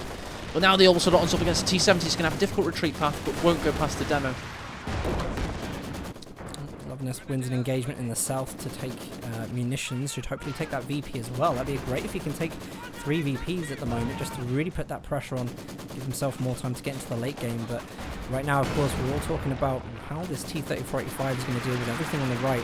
And will Baumy actually go and cap what is on the top side as well? Because it's a very good opportunity for him to get some work done. And he isn't focusing on getting that MG down right now. No, he's not quite making it work with regards to the MG plays at all in this game. They have picked up a bit of veterancy, you'll be pleased to know, and of course with the Maxim now, that gives the ability to get the extended burst round, which is a very interesting utility. Obviously it does have to reload itself. There we go. Maxim heavy machine gun unlocks the... Oh god, this hasn't been updated on Coty.org. Very, very, very upset to see that. I was just trying to get the exact stats out. I was stalling for time, and then it still says sprint on there. So waiting for cookies and cream to get on with that. But, shout out to Community Legend. I wonder if we're going to see any use from the Sturmovik here. I wonder if he's actually going to put any emphasis on using that, because whilst at the battlefield with the right kind of vision, he might get some good shots off. Here's the Panzer IV to contest against the T-3485, and I wonder how far he's going to go in with this. It is the Panzer fear. It isn't something for the T-34-85 to fear too much. It's more of a defensive tank that's going to be... What have we seen, Dan? That was the Obersoldaten going down with the Stern Pioneers. That is Minesweeping removed and An elite the unit. Obersoldaten. That is a huge pickup from the mortar, and I think it may have triggered the mine Oh, from the earlier game. horrendous. I'm not sure 100%, but that went down at the same time, and that is a big, big pickup for Baumy there. Oh, God. He wasn't expecting that, and that is that kind of random number generation that Luvnest will be furious about. And that gives Baumy a psychological edge. It's been gifted to him as the Panzer Fear pintle mount takes out the MG. I'm really surprised we haven't seen AT needs come off yet. So, I mean, really, it would be a great way of pushing off the Panzer IV and going in with that T-34-85. There's such an advantage on the field right now. But you know, fuel's stacking up again. Is he going to go for another 85? Is he going to go for something that's going to be clearing out this this built-up area from Luvnest? Interesting point from chat there. I suppose you could say it is or isn't RNG. I suppose it's just bad luck in a way, and it's the random number generation of life that happened to those Orbals a lot, and they were clumped up near a mine. And oh god, the demo's now in full focus. He could wait. I think he's going to wait. Oh, he should have waited, but he got the squad wipe regardless. And that's another thing Luvnest hates. Those 90 munition squad wipes come at a click of a button. Well, I mean, if he had Stern Pioneers, he could have... They're dead, Daniel. You know they're dead. And Luvnest could be losing a game here. Yeah, I mean, this is good. This is a much better performance for Baumy. We saw earlier on the graphs, like, the KDs are much more stable than they were before. He's playing a very, very good game. But, you know, Luvnest is losing his infantry force relatively quickly. And if something comes out that can deal with these Raketens, like the 85 is just going to have an absolute field day. Do you see this T-70? I think it's supposed to be capping. It's I'm not really hiding, Dan. It's hiding. It's in sure. recon mode. Its main gun is disabled. It wouldn't be so... I think Baumy, though, is so focused. He's so tunnel visioned at the moment. Oh, this is a mistake. This is going to get fausted by the Volksgrenadiers. We're going to see a second shot from these Raketens, which is going to go... Oh, wombo combo from the Raketens and the Faust, and the Strafe is not there to help out. Nope, Strafe a little bit late. Spotted that not in the nick of time there. So he's pretty much going to be forced into going for another T-34-85 now. Hopefully, I think he's going to use the T-70 to cap. I think, maybe. Oh, no, reverse away. Very indecisive. Very odd is as a good word. At least he knows he's got it and he hasn't lost the T-70 to the bushes, which I was fearing for. Wow, this was looking like... it's starting to look like a sure game for Baumy, but the loss of the T-34-85 right now is... going to give Luvnest the time that he needs. Look at this pick. Look at this commander pick. He's going to go for Luftwaffe. So I wonder if he's actually planning... Maxim's destruction with the Fallschirmjägers, maybe? It's possible. I mean, I don't know what his strategy What's the T-70 will doing? It's be not with got his this. main cannon activated right now. It's in recon mode. Yeah, he's just going to be giving 1 second, we'll go over to it. He's going to be giving good sight, I think, for units that come in there. Yeah, let me just... Baumy's still putting up a really good fight. He's going to take triple cap at the moment. Conscripts here, I think they're debating whether they want to go for fuel or not. Panzer IV is there to defend.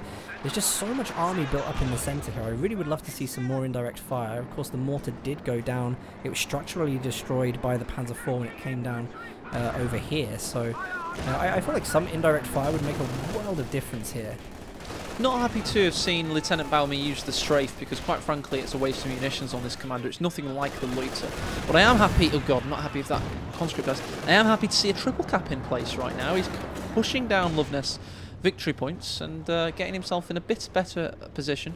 But it is a big shame for him that he lost that T-34-85 because that was the thing that was making him look very powerful. He, by the way, T-70 with plus 50% sight radius thanks to recon mode, so it is enabling Baumy to have foresight.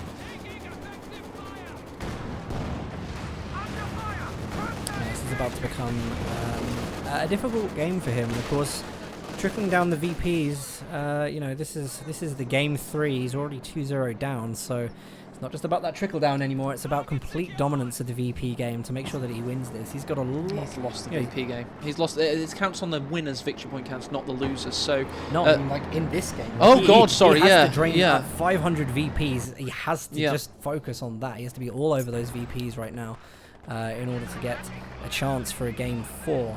But he's got a long way to come back from this. Even if he wins this game, he's got to have to play against Luvnest's allied play again for the Brits. And we assume it's going to be the Brits, really, don't we? But I mean, it's going to be a tough road, and he has to really put on a good performance now. It's good to see he's got stronger. It's good to see Luvnest being challenged, because his first series was a bit of a stomp. No offence to his opponents. And the first 2 games of this series have been a bit of a stomp. No, again, no offence to the opponent, Lieutenant Baumy. But this third game, hell of a lot more competitive. It's what we want to see in Grand Championship Series. We want to see the big boys having a big challenge from the players that aren't necessarily considered famous household names. Where is this 85 currently? 85 was pushing right side, caught off by Raketin, it looks like. Now he's going to come back and try and deal with this. I think we do have AT grenades tech now, so one shot, he could have gone for that. I think actually did get the 18 off. Brutal. Engine damage, there's not much to follow up with. 85 Maxim's a dead fixture now. Give it a go. Maxim's no longer crewable, been taken out. Here we go, the 85's going in.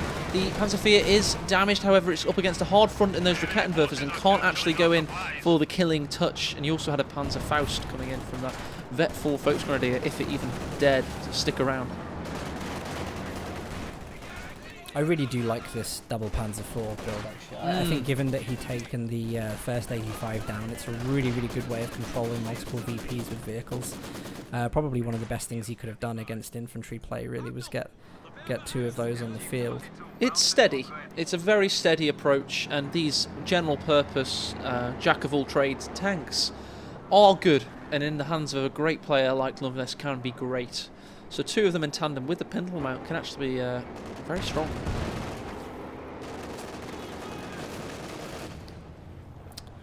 We're going to have double Stern Pioneers on the field. This is probably going to be for repairs, I'm guessing. I'm guessing he's going to want to just constantly on the field repair. And he gets his minesweepers from the support package. So it's kind of like double for that, really. He's going to very much like his Wehrmacht double Pyro build, you know? I mean, he could actually keep Panzer IV and Stern Pioneers for repairs on 2 VPs and do a very, very good job of that. We kind of negate a lot of Baumy's stuff. Su-85 coming out as well for Baumy to steal the words out of Dan's mouth. But not Katusha, which is what chat wants to see and what Dan probably wants to see. So it's an interesting one. Su-85 will be a unit he will want on this battle, but maybe not quite in that order. No. The 85 is a good choice, just for the fact that the Raketens are causing so much problems. So he wants to try and push the Panzer IVs back without the Raketens coming up too close. And it's also a good one for vision if he does decide to go for that Katusha. But yeah, I think given the whole the way through this game, there's easily wipes here for the MG and the ISG. He would have been able to do huge damage whilst Luvnest's manpower army was smaller. But Luvnest has built that back up now. He's built a lot more of his army back up. It's starting to get its veterancy. We've got Vet 4, Vet 5 Volksgrenadiers in the field now already. So it's not going to be as easy for him to get that Katusha out anymore. 700 plus viewers tuning in today for this very first series, which possibly was a little bit less hype than the one we've got for you later, Aimstrong versus Jesulin, coming after this series. But regardless, we've actually had a very good game here. Baumy's very strong in the early game against Luvnest, a little bit weaker mid-game, but he's sticking in there, and he's definitely leading in victory points. So let's wait and see if he can make it into the late game and really start to push with these tier 4 vehicles. First shot from the Su-85, less than ideal there with a little bit of a miss. Raketin's targeting the T-34-85 and the Panzer IV is going to come in for a couple of shots. Bounces on the armour there. Bounces indeed, does that actually manage to get that last shot in and attain a bit of veterancy, which is what you want to get for the Raketenwerfers as soon as possible. Vet 2 on 3 of them right now, which of course gives them some pretty tasty bonuses. Which is the much better penetration and better, actually 25% better damage.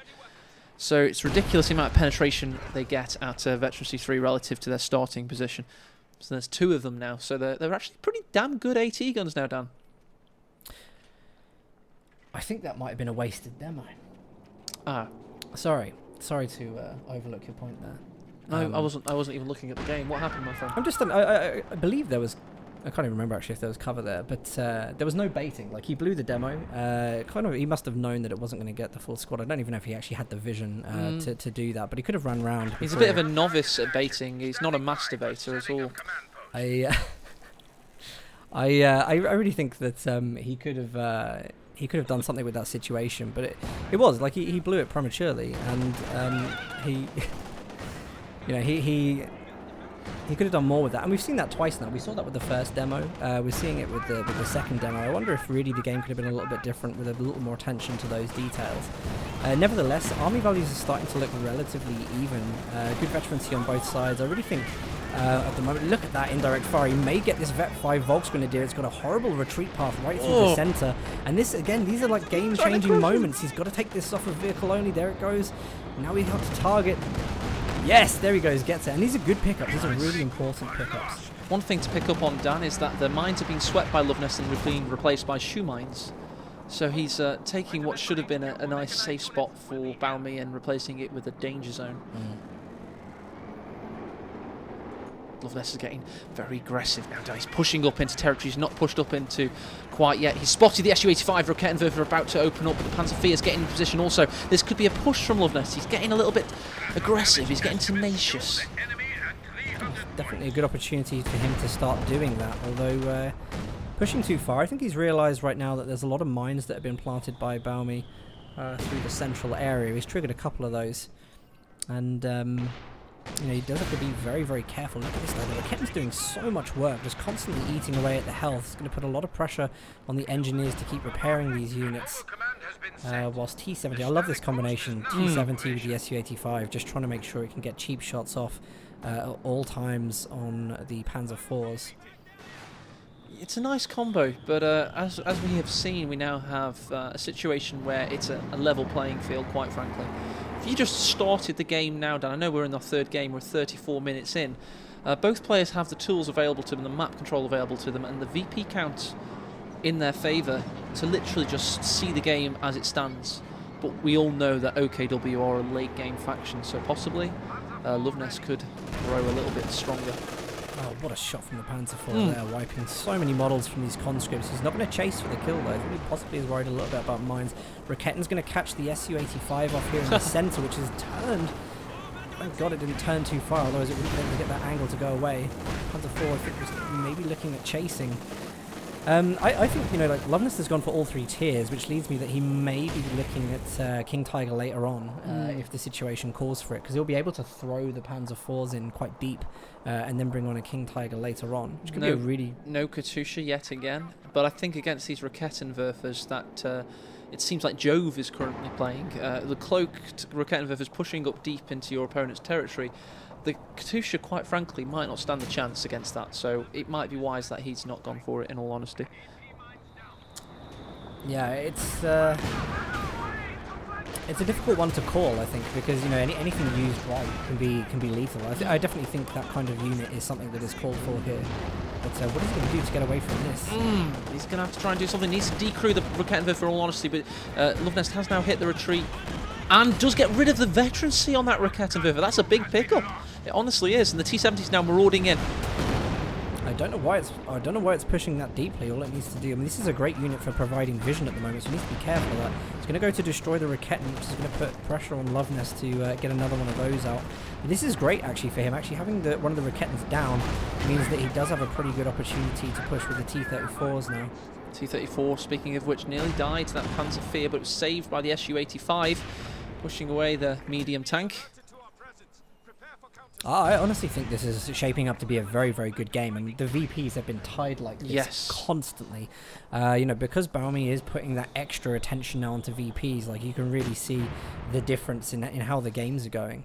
There's still a lot of there's still room for Baumy to get another vehicle out, and I do hope that it is something in the realm of indirect fire, because, you know, there's kind of RNG wipes. I think it's just so necessary right now.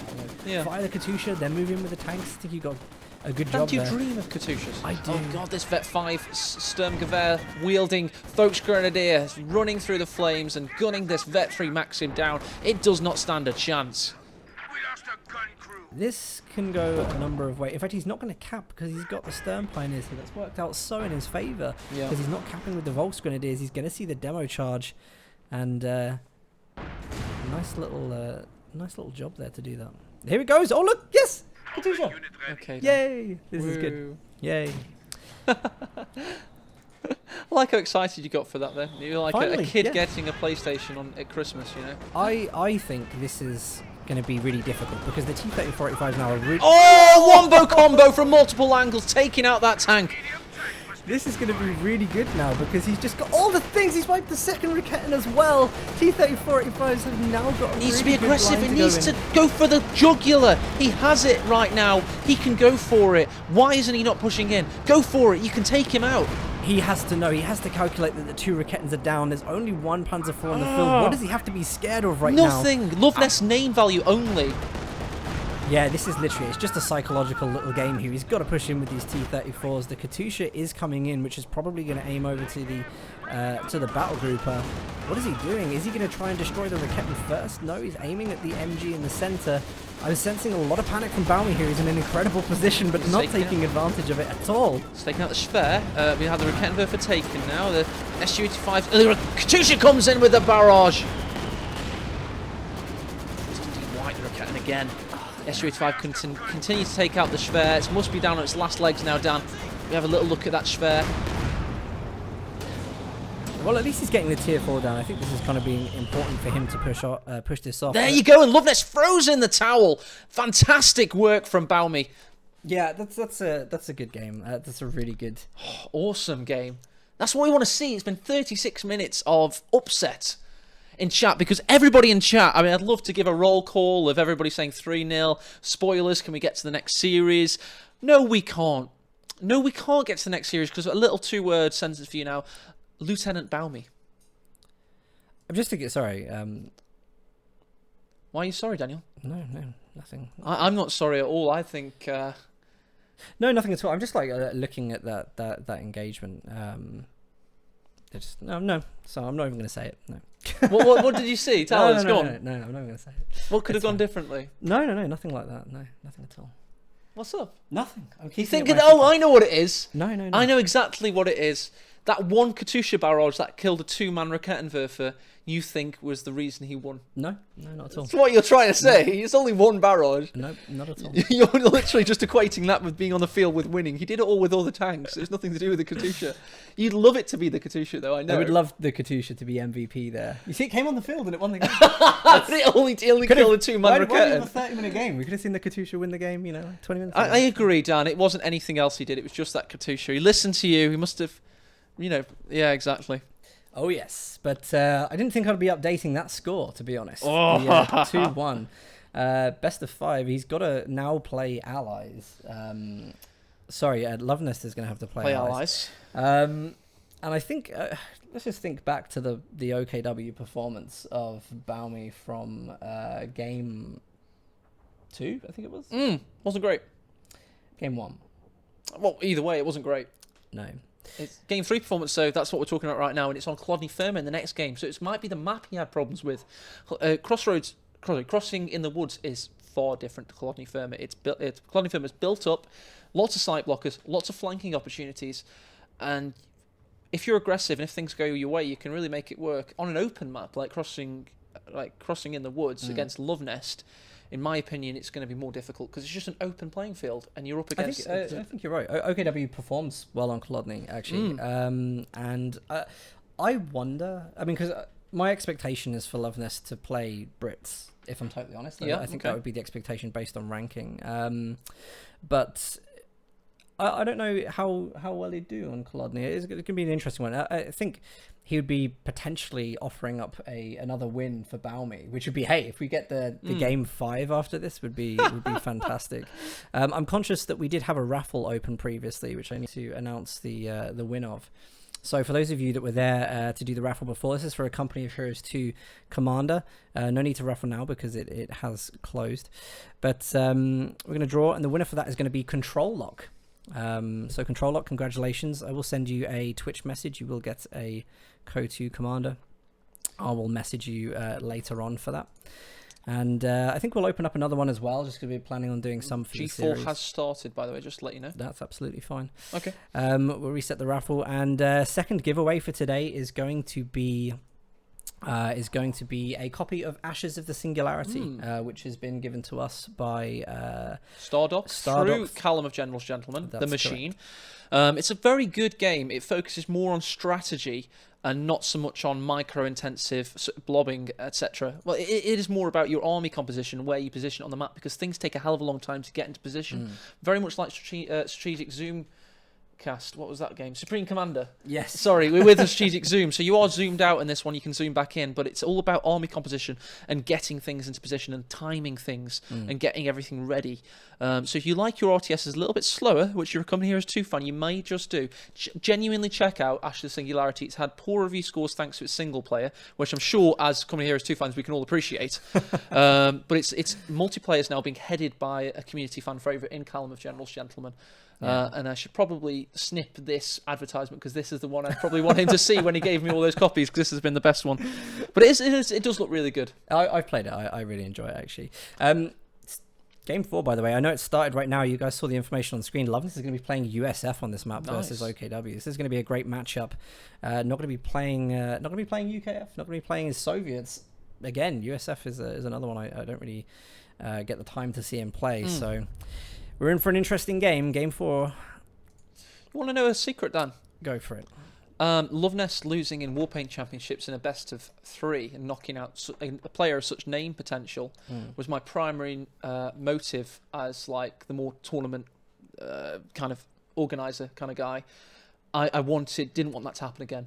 I didn't want players just to unluckily drop out of a tournament if it's single elimination, because otherwise they'll say this is the right decision, to be honest. I do think best of 5 has been really good for the tournament. If Luvnest were to get knocked out in a best of 5 in a similar situation, but against possibly a less experienced player who's not as famous, that would be brutal for him. It would. I think, he'd be enraged anyway by anyone, but he's a very competitive guy. He likes to win, and despite what he may have been like on stream recently, this is a tournament. This is him in his element. He's a competitive gamer. This is what he thrives on and strives for. So that last game would have been a blow to him. It would have been. Are we ready to go? Sorry, I just had some things to change. No, it's absolutely fine. I'm ready to go. I think we should get straight into it. Why not? I'll have a coffee after this and a 5-minute break, and then we'll be on with Aim Strong Jesuel. And this is what we came here for, boys. And this is what we're watching. That's right, everybody. It is, by some surprise, actually, I think, to a lot of people here. We are in Game 4. Luvnest versus Lieutenant Baumy. And this time, Luvnest with a surprise pick USF on the right side of Kolodny Firma. And over on the left side, we have Baumy as the OKW. This map is well suited to both factions. For OKW, you can get your trucks in a very sheltered area and watch over the cutoff with them. So it's all about truck positioning as OKW, but as USF, you're all about flanking with the superior early game infantry against the Focus Grenadiers, etc., and just basically trying to slaughter your opponent, then get the M20 on, or the half-track, and then, of course, getting the Stuart on, possibly. It's about getting those light vehicles working for you. So let's see what happens. Definitely. I really like, by the way, this nice little tank trap here. Just maybe predicting OKW incredibly aggressive in the early game. If they do push that house, at least he's got some green cover there for his riflemen to get into and make those engagements. So it's really nice that he's paying attention to those early details on the map. A little interesting here that he's actually going to cap the strategic points for quick resource income rather than just the specific fuel. Maybe that suggests he wants the munitions in early. But this time, not much contest on the right-hand side of the map. It should be pretty easy for OKW to lock this down at the start. Should be. This is Luvnest not, again, able to get that munitions house, which is such a prominent fixture on the battlefield to push for. And because it's not a negative cover like the one in the south, it's just they always go for it, this area, because if you control it with the green cover in the house, you can get a steady inflow of munitions that you're guaranteed pretty much. Look at this nice little flank here. The maneuverability of the Stern Pioneers there to block line of sight from the Northern Riflemen. Now to come in with the Volks Grenadiers close range. Stern Pioneers have to retreat, but these Volks should enjoy getting a couple of models off of the Riflemen here. This is a really nice early game push right now. It's good. You got the Car 98s pushing in from the south. Those currently 8 rifles are more than a match for these very expensive rifle squads, which are having to retreat en masse. and now allowing Baumy to cap up his northern territories by right, and now he's pushing for the garrison. Yeah, this is nice. This is a good prediction from Luvnest that this garrison would come into play, because again, you know, he's just going for that straight away, which is really nice. And you know, because of that aggression, he's got good confidence to just go and lightly cap the left-hand side of the map, and his riflemen will try and hold this. But Baumy's early game aggression here, I think, has been really, really good. Yeah. And actually, to get those model wipes and to get loads of territory, he stands a really good chance of being able to go.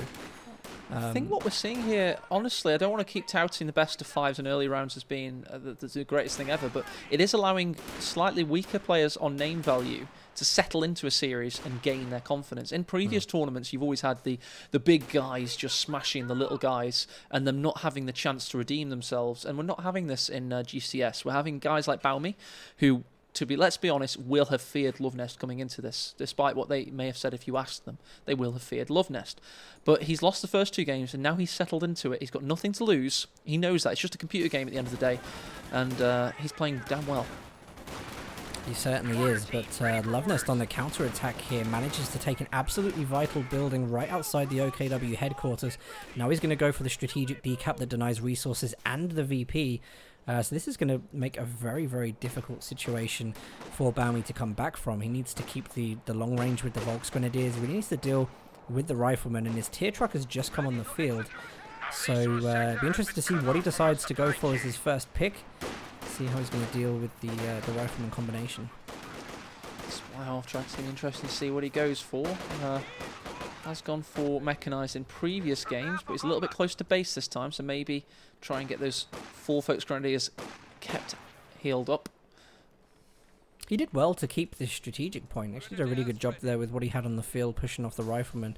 Big issue is going to be this house here, though, because he needs to clear that. And I think, does this look? Yeah, this is Battle Grouper he's got selected at the moment. So hopefully he's going to use this. Maybe he's going to use this for the ISGs. They're really good on a map like this, actually. And if he's going to have to do building clearance, one of those units that are going to make things very easy. But probably the bigger picture as well is the healing, because fighting up against riflemen, you do tend to lose a lot of healing on your squads.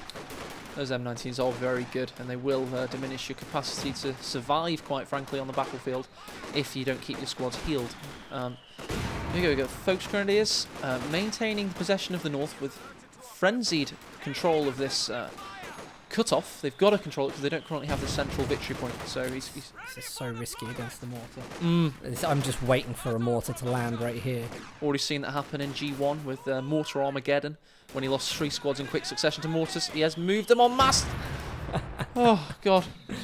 Don't tempt RNG. It should be a general rule. Like, it's already out to get you. Don't give it the opportunity.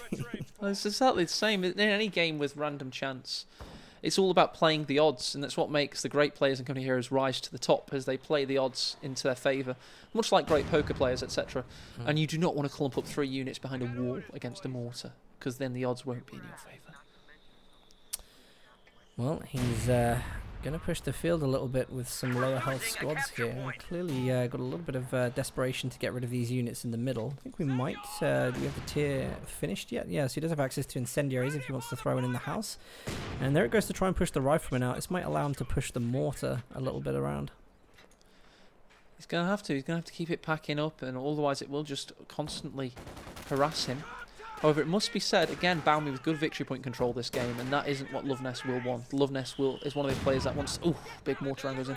Is one of those players that wants to control the victory points and sees it as a point of pride to lose as little as possible.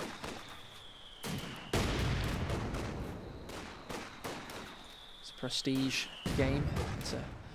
And Luvnest has had the shine taken off him right now. He's no longer has that invincible aura that would come with his name value. He's lost a game in this series. He's 2-1 up still, though. But right now he's against a triple cap and a very confident-looking Baumy. Baumy is just getting better and better, really. The plays are good. You know, even though Luvnest is doing really well. I mean, I love the play with the tank traps and stuff, just constantly giving his riflemen the best opportunities in every engagement. But, Baumy's looking very strong. You know, he's got 80 coming out pretty much to match the Stuart that Luvnest is bringing in. So, his game sense is better. His knowledge of prediction and what's coming in has grown. And I think beating Luvnest in that last game is going to be a huge confidence boost to him. And we're going to see him maybe do a couple more outlandish things. But that is a little bit too much of a risk. Too much risk indeed. Does get away with it, however. As I say, I mean, now that Luvnest has lost a game, I mean, I've talked about one-player psychology. I will now talk about Luvnest's. He has got to be doubting himself a little bit because he's had a bad week for Code 2 on stream, publicly. Everybody knows that. So, although he was the German war machine those first 2 games, now he's lost that 3rd one. This 4th one has, however, swung back in his favour. So, just to eat my words, he's now got the triple cap in his favour. So, let's just wait and see, I guess. Yeah, it's back and forth. The VPs in this game, I mean, normally, as we saw, they've always gone in favour of Luvnest at the start. That is not the case here, actually. There's been a lot more focus on Baumy. I think he realises the significant importance of making sure he is on top of those. So hopefully we do get to see him go and try and claim those back very, very quickly. Ketten's coming up. I think he's going to get a shot off on the Stuart, which Luvnest does get away from, just about, but it's already eaten 1 shot. Which will put a little bit of doubt in Luvnest's mind as to how safe that Stuart can be marauding around the battlefield if you've eaten 1 shot. So he'll be a little bit more tentative now. And we're eagerly anticipating Baumy's next tech. What will he be going for? He has been using Osfin's as OKW today. It might make sense for him to do that, really, because if he goes Ostwind into tier 4, then he has good kind of anti-infantry control, which I think is essential against USF, really, given the infantry that they get from every tier.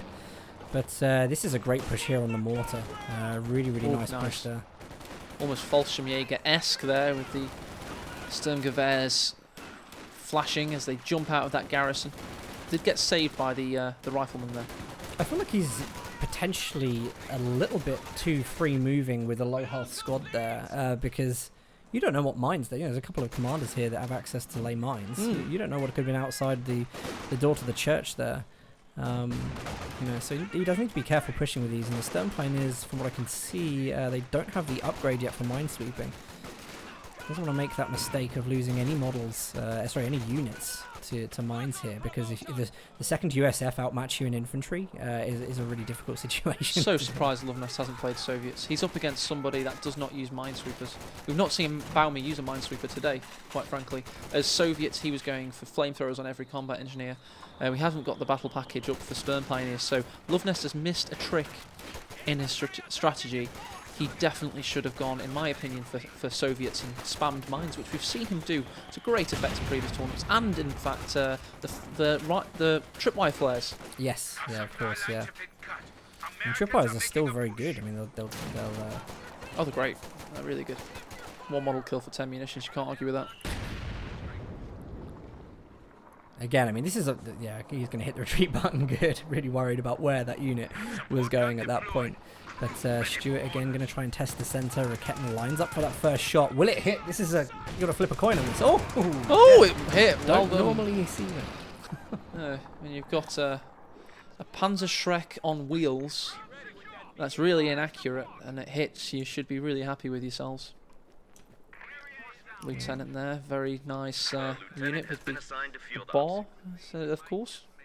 I think it's a good choice going for the bar. I think that's a nice one there, because I believe from what people have said as well that the captain loses the Thompson with the bazooka upgrade. So actually having the bar in there, he still keeps his close range effectiveness, which is a nice nice way of moving that. You can see Luvnest really start to thrive into late game with these Browning automatics. However, it has stopped him going for more than 1 light armor vehicle. But he's not struggling in terms of map control though. Just opening up. First salvos. Luvnest is really putting pressure on across all 3 fronts here. We're going to see a second OKW tier structure come out, which probably means tier 4 is going to try and lock down strategic captive fuel. It's a sensible thing for him to do right now, because he really is losing a lot of resources to these huge pushes from Luvnest across the map.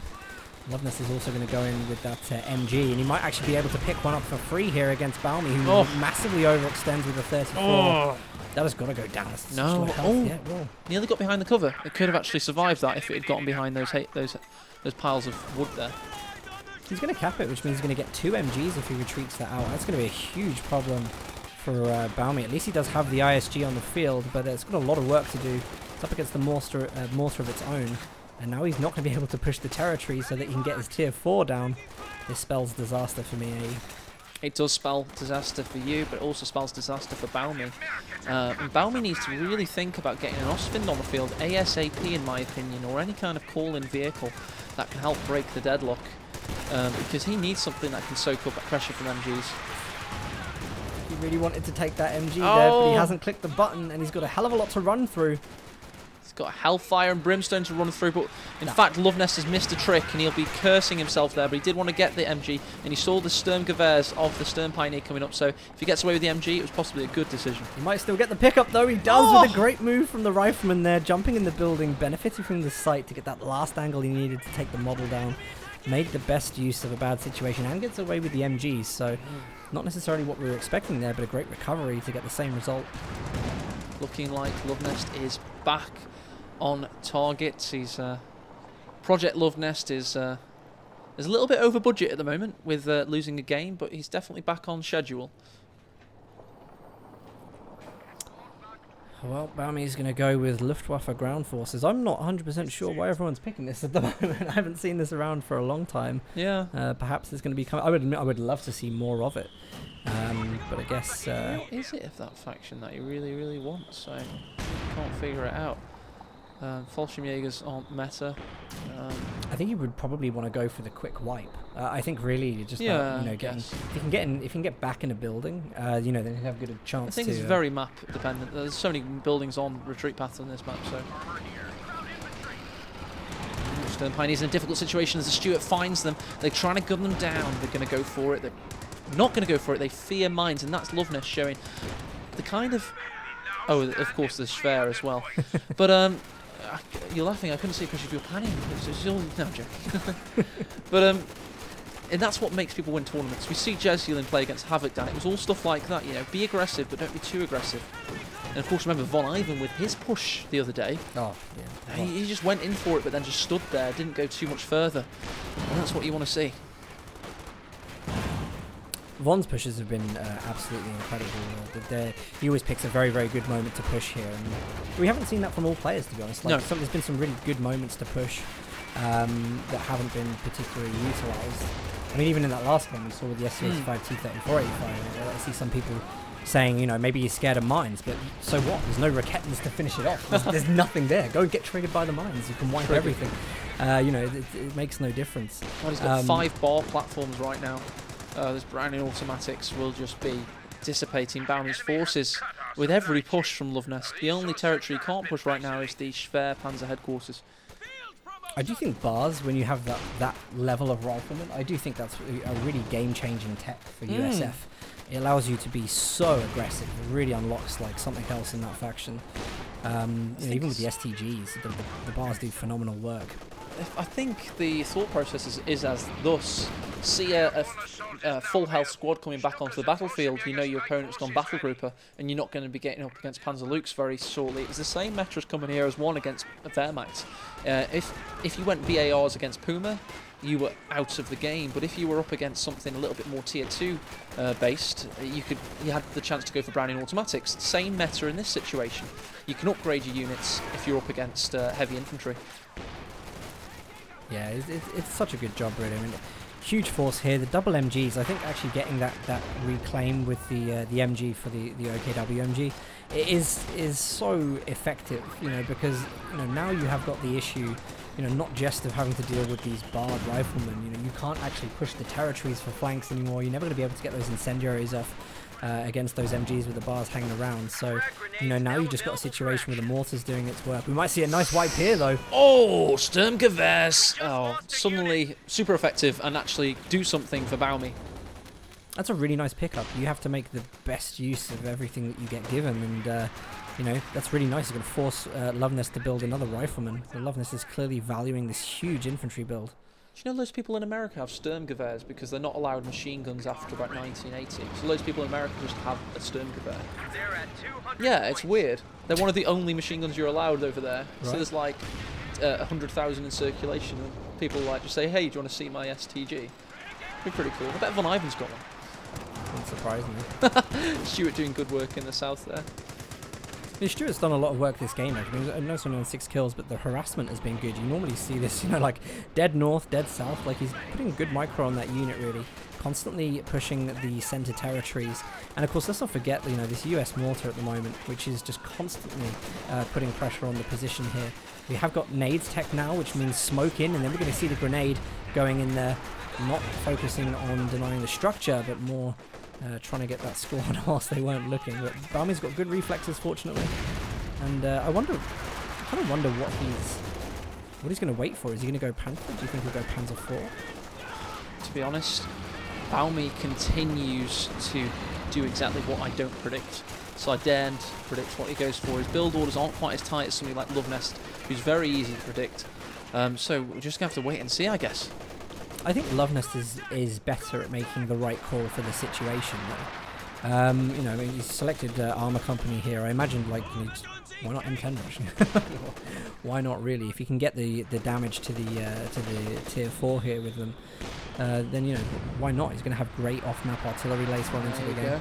But actually, the Sherman bulldozer for the infantry clearing. You can see people go that a lot more prevalently than the M10 first, to be honest. And I think it's because you can...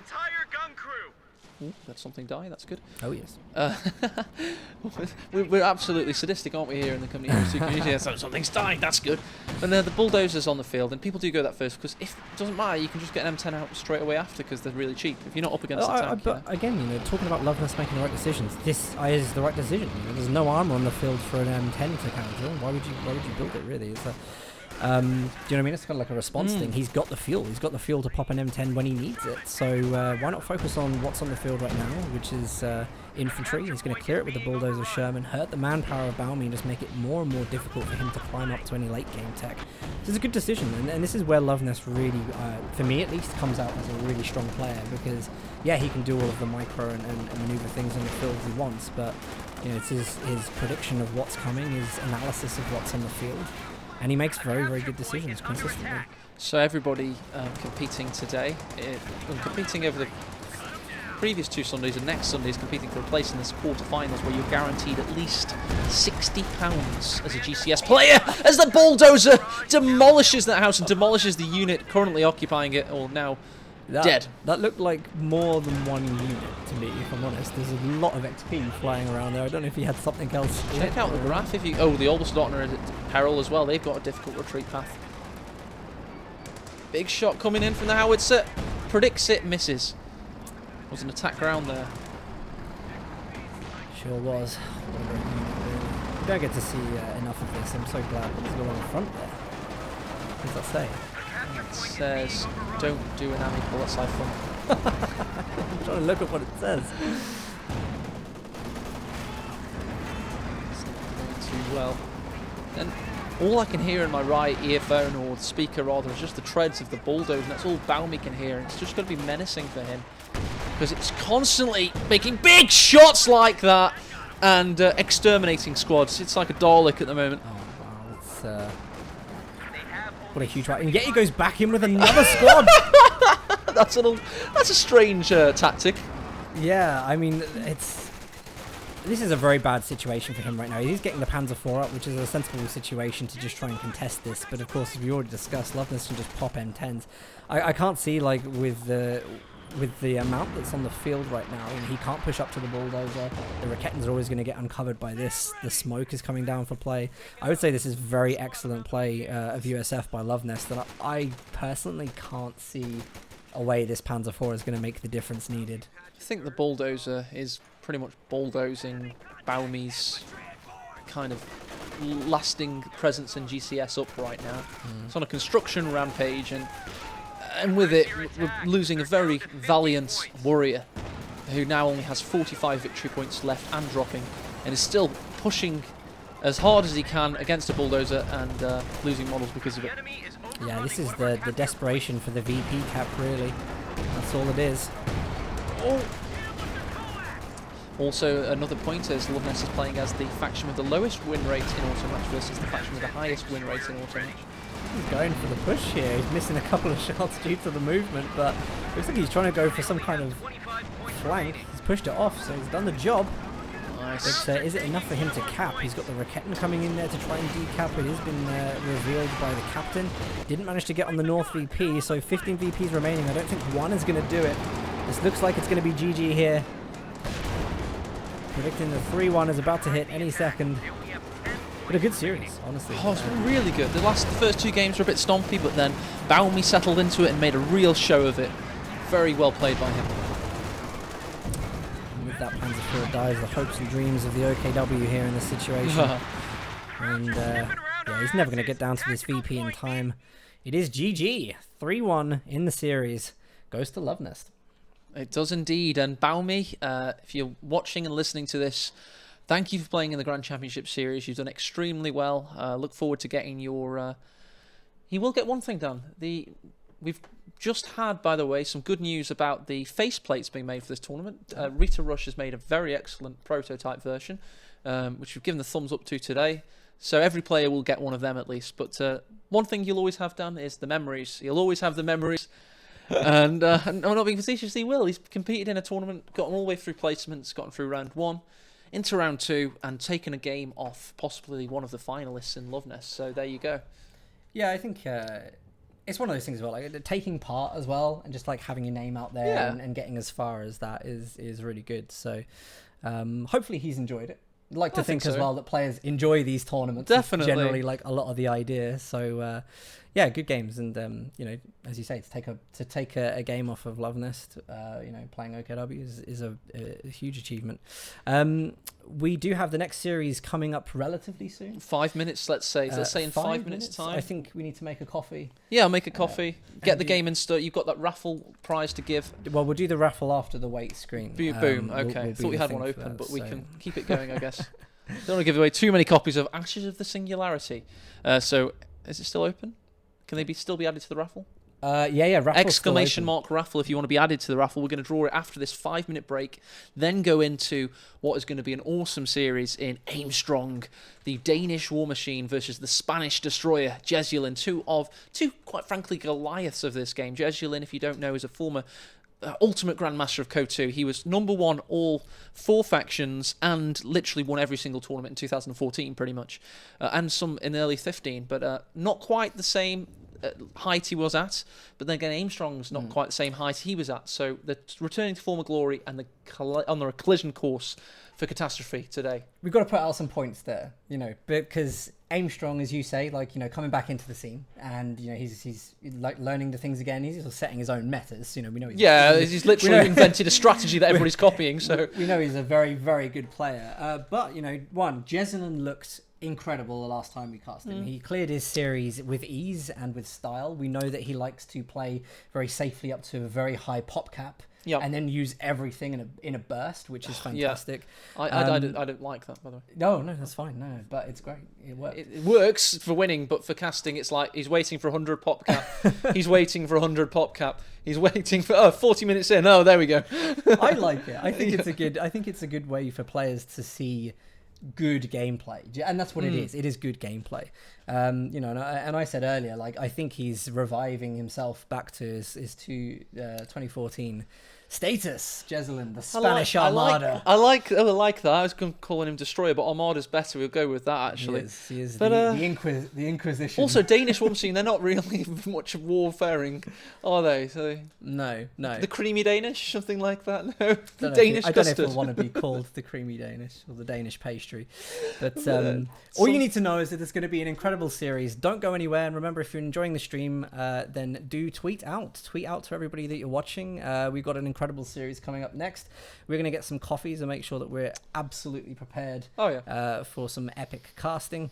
Hope you guys are enjoying it so far, and we'll do the raffle after this game. So catch see you guys back on the Grand Championship Series. You love that shirt, don't you? Love it. Of course I do.